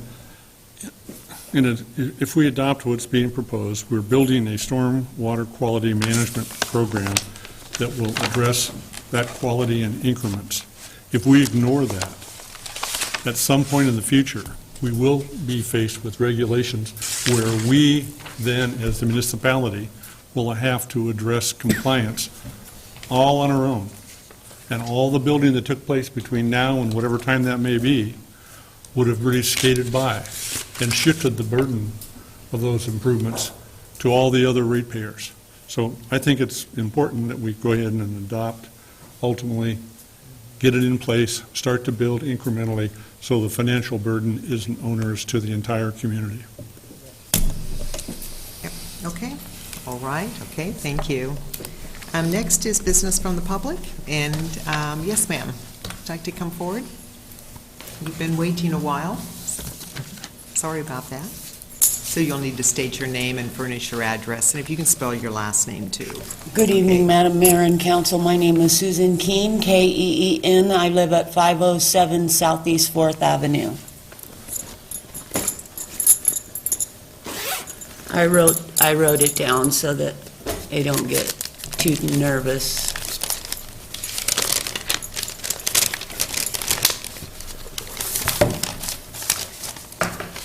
I've lived in Albany for 7 years. Prior to moving to Albany, I lived in Salem, Oregon for 20 years. During the 2006 Oregon primary election, I was a candidate for the Oregon House of Representatives in District 25. You want to know why I wanted to be an Oregon State Representative? Because the job pays $1,400 a month and I want a job. I wanted a job. I visited the House and Senate chambers in the Oregon State Capitol building. I have personally met some interesting and distinguished people there. Former Senator Frank Morris was one of those people. He encouraged me on my path, and I attended many endorsement interviews and several demo forums at Quan's on Liberty Street. I'm here today because I'm concerned about the current CARA funds being distributed into the hands of powerful politicians to push initiatives for public safety, specifically for a new multi-million-dollar police department. There's something wrong here. The level of white-collar corruption is frightening. There are crumbling elementary schools, members-only memberships, and cockroach-infested apartments. It's my opinion that by looking at the mugshots at the Lynn County Jail website, we might have a more serious problem administering justice. A new police department isn't going to move those more serious offenders out of Albany. Something is broken, and I wish I had an answer, but I don't, because I'm worried about how I'm going to pay the next 6 months of insurance on a vehicle with 300,000 miles on it, and winter heating costs are ever looming, and Christmas, and quite frankly, I'm scared. Our politicians should spend their pay for more constructive activities. My name is Susan Keen. Right? Any questions? Any questions of Ms. Keen? No, but thank you. No? Thank you very Okay, much. thank you. Yes. And sorry again that you had to wait a while, so thank you. Okay, council, next on the agenda is adoption of the consent calendar. And if you don't want any items pulled off this evening, I'll entertain a motion for approval. Number 2, please. Item number 2, okay. What about rest? Okay. Is there a second? Second. All right. All those in favor say aye. Aye. Opposed, same sign.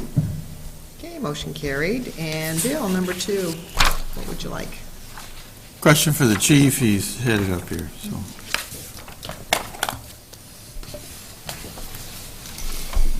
So the vehicle that you want to sell is, I understand it's a ladder truck? Correct. Or aerial truck? That's an aerial truck, yes. And I just wondered of the value, not the monetary value, but the other kind of value. Sure. of having that as a backup vehicle. Do we have another one? So in essence, this is the third one, or would we be left with just one aerial truck with no backup? We actually have a smaller aerial. This, the one that we currently have is 109. The old one that we want to get rid of is a 109-foot aerial. We've replaced it with a 105-foot aerial, and then we're looking at selling the 105-foot aerial, but keeping a 65-foot aerial, so a smaller aerial that we have in-house as well. So we'd still have 2 aerial devices. We would just continue with what we had in the past of one larger one and one I would classify as a medium-sized one. And I think I know where you're getting at with that question there, as far as the value in having it in backup, a larger aerial. We also have redundancy in our neighbors to the east and to the west. Corvallis has an aerial truck that's a 100-foot aerial, and Lebanon has one also. And so if we need to utilize that large of an aerial device, we're able to call on them through our mutual aid agreements. And then can you describe this vehicle that you would like to buy, the Wildland Urban Interface? Yeah, and we're not, I'm not coming forward in this. I understand. Asking for permission to buy it. That would come at a later date and time, but just to let you know that we do have a need for either what would be classified or what we would call a Type 3 or a Type 6 engine, or possibly both. A regular city fire engine is a Type 1 engine, and it's larger. It's a normal engine you would see out there in its water tank capacity and its pump size and the amount of hose and ladders that it carries. A Wildland engine is going to be more of a, or could be a four-wheel drive. A Type 6 engine would be a four-wheel drive, maybe an extended cab pickup with 250 to 300 gallons of water on it, as opposed to 1,000 gallons of water on a Type 1 city engine. Type 3 engine would be somewhere in the middle, basically maybe like a 400-gallon, 500-gallon water tank or something like that. It just gives us more ability to get into some specific areas off-road with the grass fields and other areas. We had a grass fire just 2 days ago out at the end of Southwest 15th, and there's some railroad tracks there that have limited clearance, and not all of our engines, in fact very few of our current engines will get under that trestle there. And so having a smaller vehicle just gives us greater capabilities and the ability to get into certain areas we can't currently, or can't as well as we should. And do you have an idea what approximately the value of that new piece of equipment would be? It would not be a frontline vehicle for us, so we most likely would be looking at going out to the used market and see what we can get. I believe that we can find something in the $100,000 range for something like that. Okay. That's what I'm hoping. I'm honestly optimistic and hopeful that we can sell this aerial, the older aerial apparatus that we have, and buy at least one, if not two, depending on what our needs are of the Wildland Urban Interface engines. Very good. Makes sense. Thank you. With that, I'll make a motion to adopt item number 2 of the consent calendar. Second. Any discussion? All those in favor say aye. Aye. Opposed, same sign. Thanks, Chief. Okay, motion carried. All right, thank you, Chief. Okay, next, council, you had handed out to you on the dais is, this would be a revised sheet for the appointments, and it's highlighted in the yellow. So this is going to be appointing Daniel Sullivan to the Community Development Commission. So this is a Planning Commission representative, and he's replacing Dana Crosine that had to resign. Okay. Move approval. Second. All right, any discussion? Okay, all those in favor say aye. Aye. Opposed, same sign. Okay, and then, We'll send Dan a letter. yeah, well, actually, he's going to, we needed to rush this on because we have a meeting on Monday, so he'll be on the Monday. He's being appointed to the commission. Yeah. And then next is Lindsay Godwin, and she is going to be being appointed for the Planning Commission, and she is, that would be Dana Crosine's position, former position. Move for approval. Second. Okay, any discussion? Okay, all those in favor say aye. Aye. Opposed, same sign. Okay, motion carried.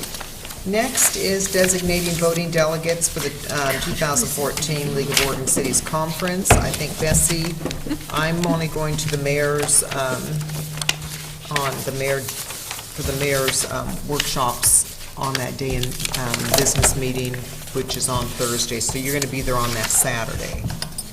Okay, so council, unless somebody else is planning on going to to the league? If not, we need to vote to appoint Bessie to be able to be the voting delegate. So moved. Second? All right, any discussion? Okay, all those in favor say aye. Aye. Opposed, same sign. Okay, all Madam right. Mayor, I just need to make a comment on that, and I said it last year, and I think the year before, too. I certainly wish that some other counselors would consider going to these meetings and represent Albany. You know, got there last year, and Wes was out of the country, so, or someplace else and stuff, and, you know, and it's like, oh, wow, where's your people from Albany? And I says, I'm it. And, you know, it's like, you learn so much and you just do so much networking, and I just think, I mean, we pay a godly amount of money to belong. And so I just think that it would behoove people to, you know, sacrifice a little and go. I mean, it does still cost for each counselor to go to and for each additional event, and that's why I looked at what was going on Friday, Saturday. Wasn't something that, you know, I've already, you know, been there, seen that. Thursdays was more, you know, more informative, you know. Always information, learn so. something from any of the seminars they have, so that's, I'll leave But it it at does that. cost for each workshop. Okay, and then next is discussion topics for joint meeting with Benton County Board of Commissioners. Did you have a list already, Wes, or? We do. We actually, some staff members met with some Benton County staff members and come up with a list that includes everything that Mark is about to tell us. We're going City to manager. talk about, I think, the status of our street transfer agreements, the North Albany County Service District, the disposition there, if you recall, that has not been dissolved. An update on the Albany to Corvallis multi-use path. And Wes, I apologize, I can't, there was a fourth, and I don't have that, and I don't know if, Jeff, if you remember that from that meeting. Put you on the spot. There was one other item, but I think we're open to anything else you want on that agenda item, or agenda. How about the MPO connections? Yeah. Also, what they have planned for future tax measures Okay. would be probably good to know. Yeah, I had just I gotten know a call they have today to that know. I had not responded to from the administrative assistant to the Benton County Board, asking if we had an agenda, so we'll put the list together tomorrow and get it out to them. Anything else? Would you like added? So that's, I've got 5 items then, the 3 I listed and the 2 you added, the MPO and future tax measures. That's correct. Yeah. And I would just add that one thing that was apparent in having the discussion with the folks from Benton County, just really good relationships at all levels with the county. We work together closely with them on a number of issues. Parks, was the park issue, the issue up on, that was the other issue I think we talked about. Sure. Yeah. So in any event, there's been just,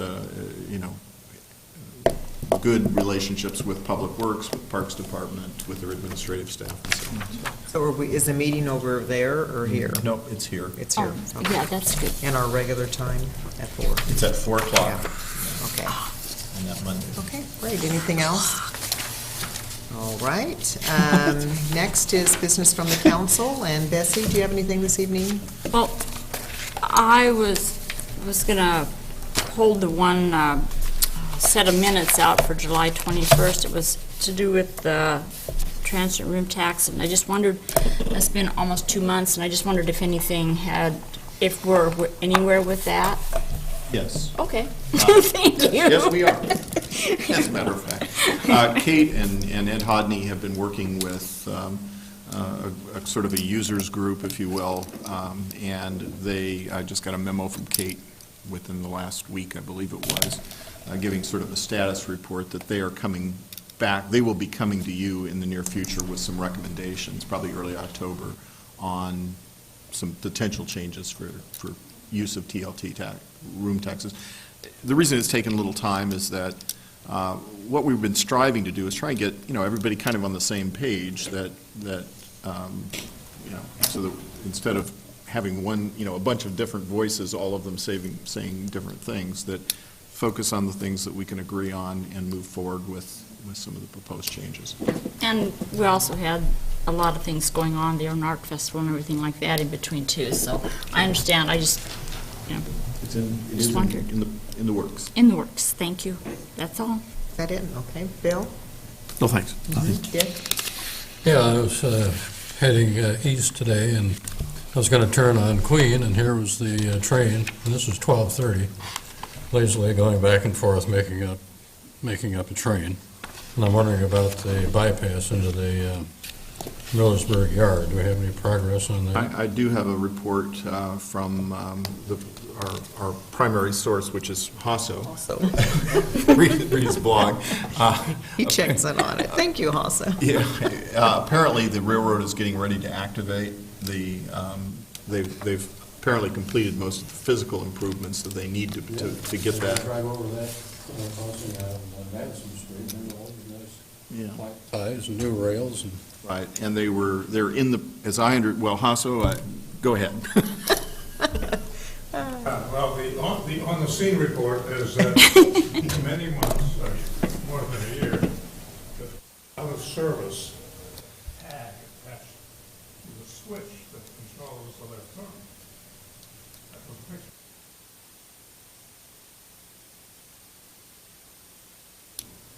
And there seems to be a little less rust. I didn't actually see a train moving on that particular track.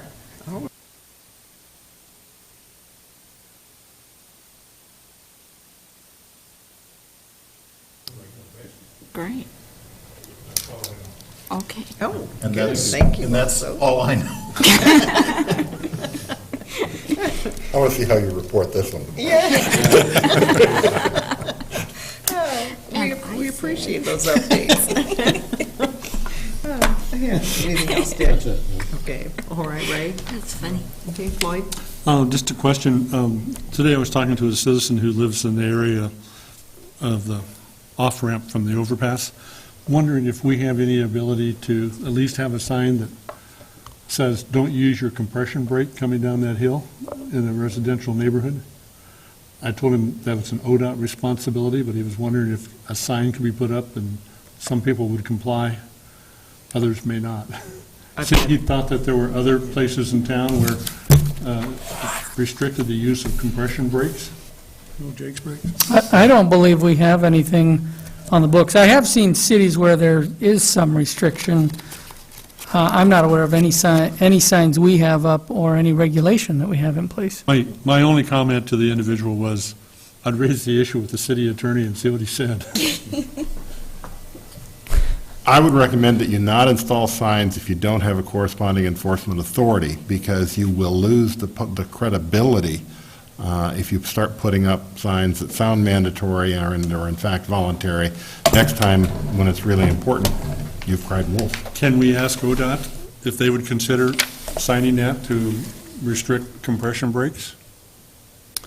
I would, Ask them anything. yeah. I think it depends on what their regulations are. If they have regulations against compression, the use of compression brakes in an urban area, we certainly could ask. I think it would take a little bit of research on our part to find out, Maybe a phone call. Good, I it do would have be some good. experience with this one.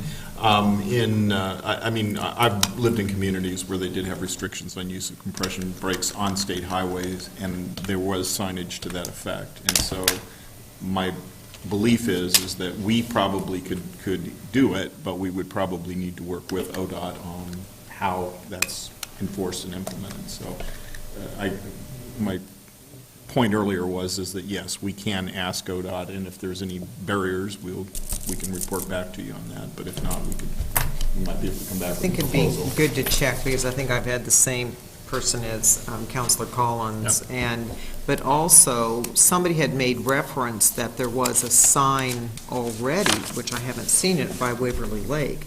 So I've had a citizen there that has also had the same concern as they come into town off the freeway and as they come through. I think they probably are barreling through the first light, and then all of a sudden they hit that compression brake and it gets real loud for the homes that are along there. So maybe, it'd be good to check with ODOT and see, We'll look you into know, it. what they can do. You know, Okay. if they, is some sort of signage, I'd appreciate that too, for those two locations on that. And while you're at it with ODOT then, so I also had a call concern on the little pedestrian island that is in front of Assembly of God, crossing over to the old Albertson store. If it could have a flashing light in there. The pedestrian claims he's had to wait 20 minutes to cross on Santiam Highway. We have been actually working on that for the last year. We have a crossing at, well, I can't remember all the two cross streets, but we do have two crossings with the pedestrian islands, and we move forward with ODOT saying we want to put flashing lights on both of them. ODOT has approved us moving forward with one of them, the one I think near Clay, and the other one, they still are resisting, and we're continuing to work with them. And that one that we got approval for is in the design phase right now. We are letting a contract for a couple other installations. We're doing the one on the state highway separate because there's some different requirements on it. But we are moving forward with one of them for sure and still working on the second. Great, thank you, thank you. Was that it, Floyd? That That's you it. had? Okay. So alls I have was, besides that, was tomorrow morning for September 11th is the American Legion will be hosting a event at the courthouse, and it begins at 8:45, if anyone would like to attend that. I do think we have a Station 13, we have a new truck that's being dedicated tomorrow night. 6 p.m., I think it is, yeah. And I think counselors all got invitations to that, so. Okay, that's it for me, Wes, anything? Yes, we have one issue, two issues. Okay, well, I'm going to take the first. I'm going to preempt Jim on the first one, which I know will break his heart. There is discussion among city attorneys around the state and among city managers around the state that with the new marijuana initiative, it preempts local government's authority to tax, to basically impose a sales tax on marijuana should it be legalized. However, there is a belief that those cities that impose the tax prior to the imposition, or prior to, if this measure passes, that they would be grandfathered and that the tax would stand. Working on that basis, I know at least one city has already passed a tax, and that's the city of Ashland. And I know of a number of others that are in the process of considering it. I'm hoping to get out of here without a debate on the merits of the issue. What we were trying what Jim and I were hoping to get tonight was just to see if there is any council interest in this kind of a measure, and if there is, do you want us to bring back a sample ordinance such as the one adopted by the city of Ashland? And the only qualification is, I am not one of those who holds the belief that it will be grandfathered legally. Oh, okay. Wes, what percentage of a tax did Ashland do, do you know? Jim, did you explain the ordinance? I did. Idea. I've looked at it. The problem is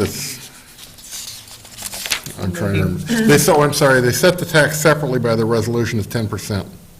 10%.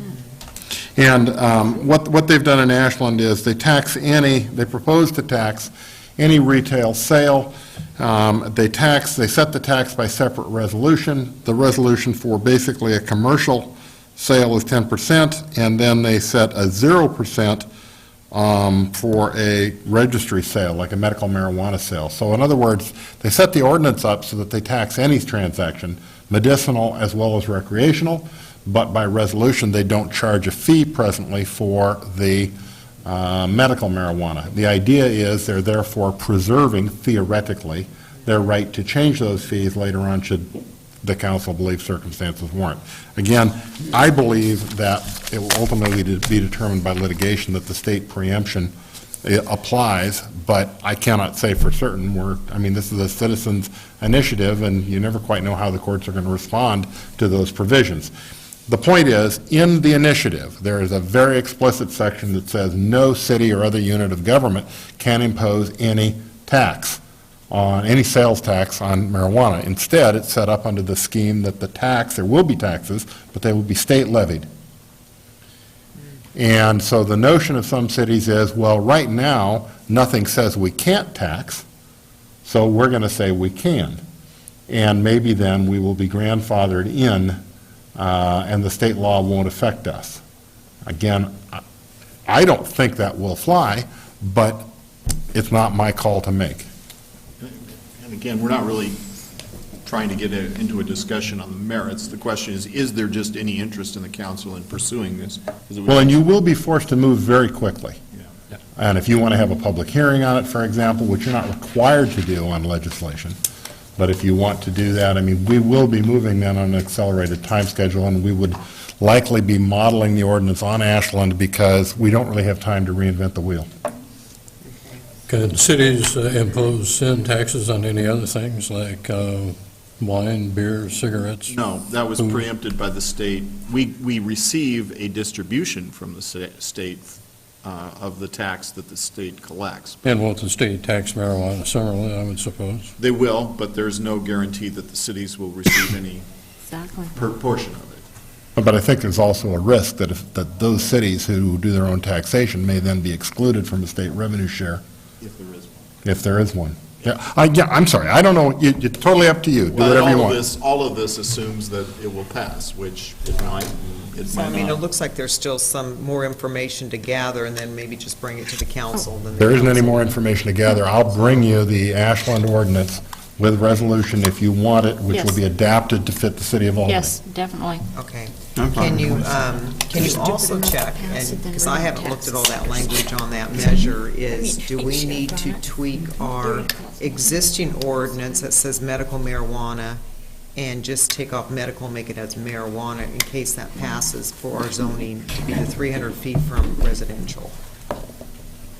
Because our ordinance that does have the zoning 300 feet from any residential says medical marijuana in it. Do we need to take that off? Well, this is dispenser, the other ordinance is setting up, I can look, but again, When we bring but this I'm not back, going we to give can you look an at answer. it. I'm going to give you a, here's the question, and here's what I think will happen, but My answer to the question is just forget about it. well, I would prefer that I have I guess I don't have 4 votes. Is there, in fact, a consensus that you want me to do this? Yes. Yes. I don't think I have 4 votes. And the fourth vote's not here. Probably, yeah. Yep. So I think you'd have. So we'll have to do it next week. So it's up to the manager to direct me. If he wants me to tell me to do that, that's fine. Well, Do it. we don't have a council consensus, obviously, to go forward with it. I would defer until we do have, you're prepared to take a vote one way or the other. Bring it up at the next meeting. Well, Yeah. and I'll work on adapting the Ashland model so that if you decide that's what you want to do, we're prepared to move quickly. That's fair. Okay. That's The fair. second matter I need permission on is, Check that zoning though, too. Yeah, on that. Mayor, there's very little I can check on that zoning. I'll try, but I mean, you're asking me whether or not we are going to have our zoning grandfathered. No, I haven't looked at the language of the ballot measure. If Okay. it says anything that. All right, I'll look to see if it has anything Or specifically we on it. prohibited from any type of zoning. Okay. State will tax it, $1 cut. The other thing I need Cigarettes? your permission on tonight is some months ago, I'm sorry, I'm just talking, Bill. I'll wait till you're done. Jim's got another item. Some months ago, you directed me to file for, to oppose the violation assessment against Wes when he followed the council direction.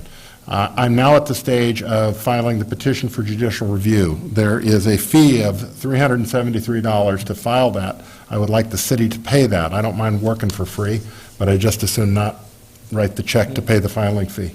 Yes.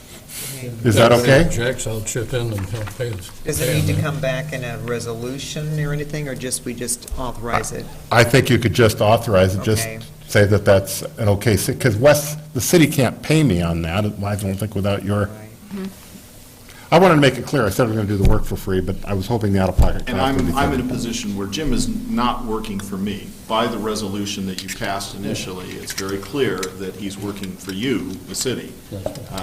And we all know why that became an issue when I most recently got another ethics complaint, which fortunately the Ethics Commission dismissed, claiming that Jim was my personal representative on this, which is not the case. So will it be a conflict of interest? I mean, because we're going to authorize the city manager to write this check, okay? So should He's we- not going to write, I'm sure he will not be writing the check. No, but We're gonna so authorize do the we, should city we, to write the should we check. actually, do it to the assistant city manager so that Wes has nothing to do with it, or does it make any difference? No, I don't think so. This is just, ordinarily, I would bill you for all the work I do on this. In this case, I will simply bill you for the cost, out-of-pocket Okay. cost. Sounds fair. Sounds good. Thank you. So we need a motion then authorizing payment of $300. $373. Petition for judicial review. So moved. Second. Okay, any discussion? All those in favor say aye. Aye. Opposed, same sign. Okay, motion carried. All right, that was it, your two items? Thank you. Yes. Okay, does staff have anything else? I would just encourage council, if you have any questions about the stormwater, post-construction stormwater, municipal code language, the development code or fees, let me know, or Jeff Blaine, and we can hopefully answer your questions between now and the next meeting. Okay, and we do have an ARA. An ARA that will take 2.5 minutes. Okay. So our next meeting, Kate, we have Kara next Wednesday, Thursday. Yeah. Okay, And so 2 I will days be next gone week. on both nights. So- Okay, you are, okay. Thank you for letting us know. And then we have the joint meeting with Benton County Board of Commissioners, September 22nd, and our regular session, September 24th. With that, we are adjourned.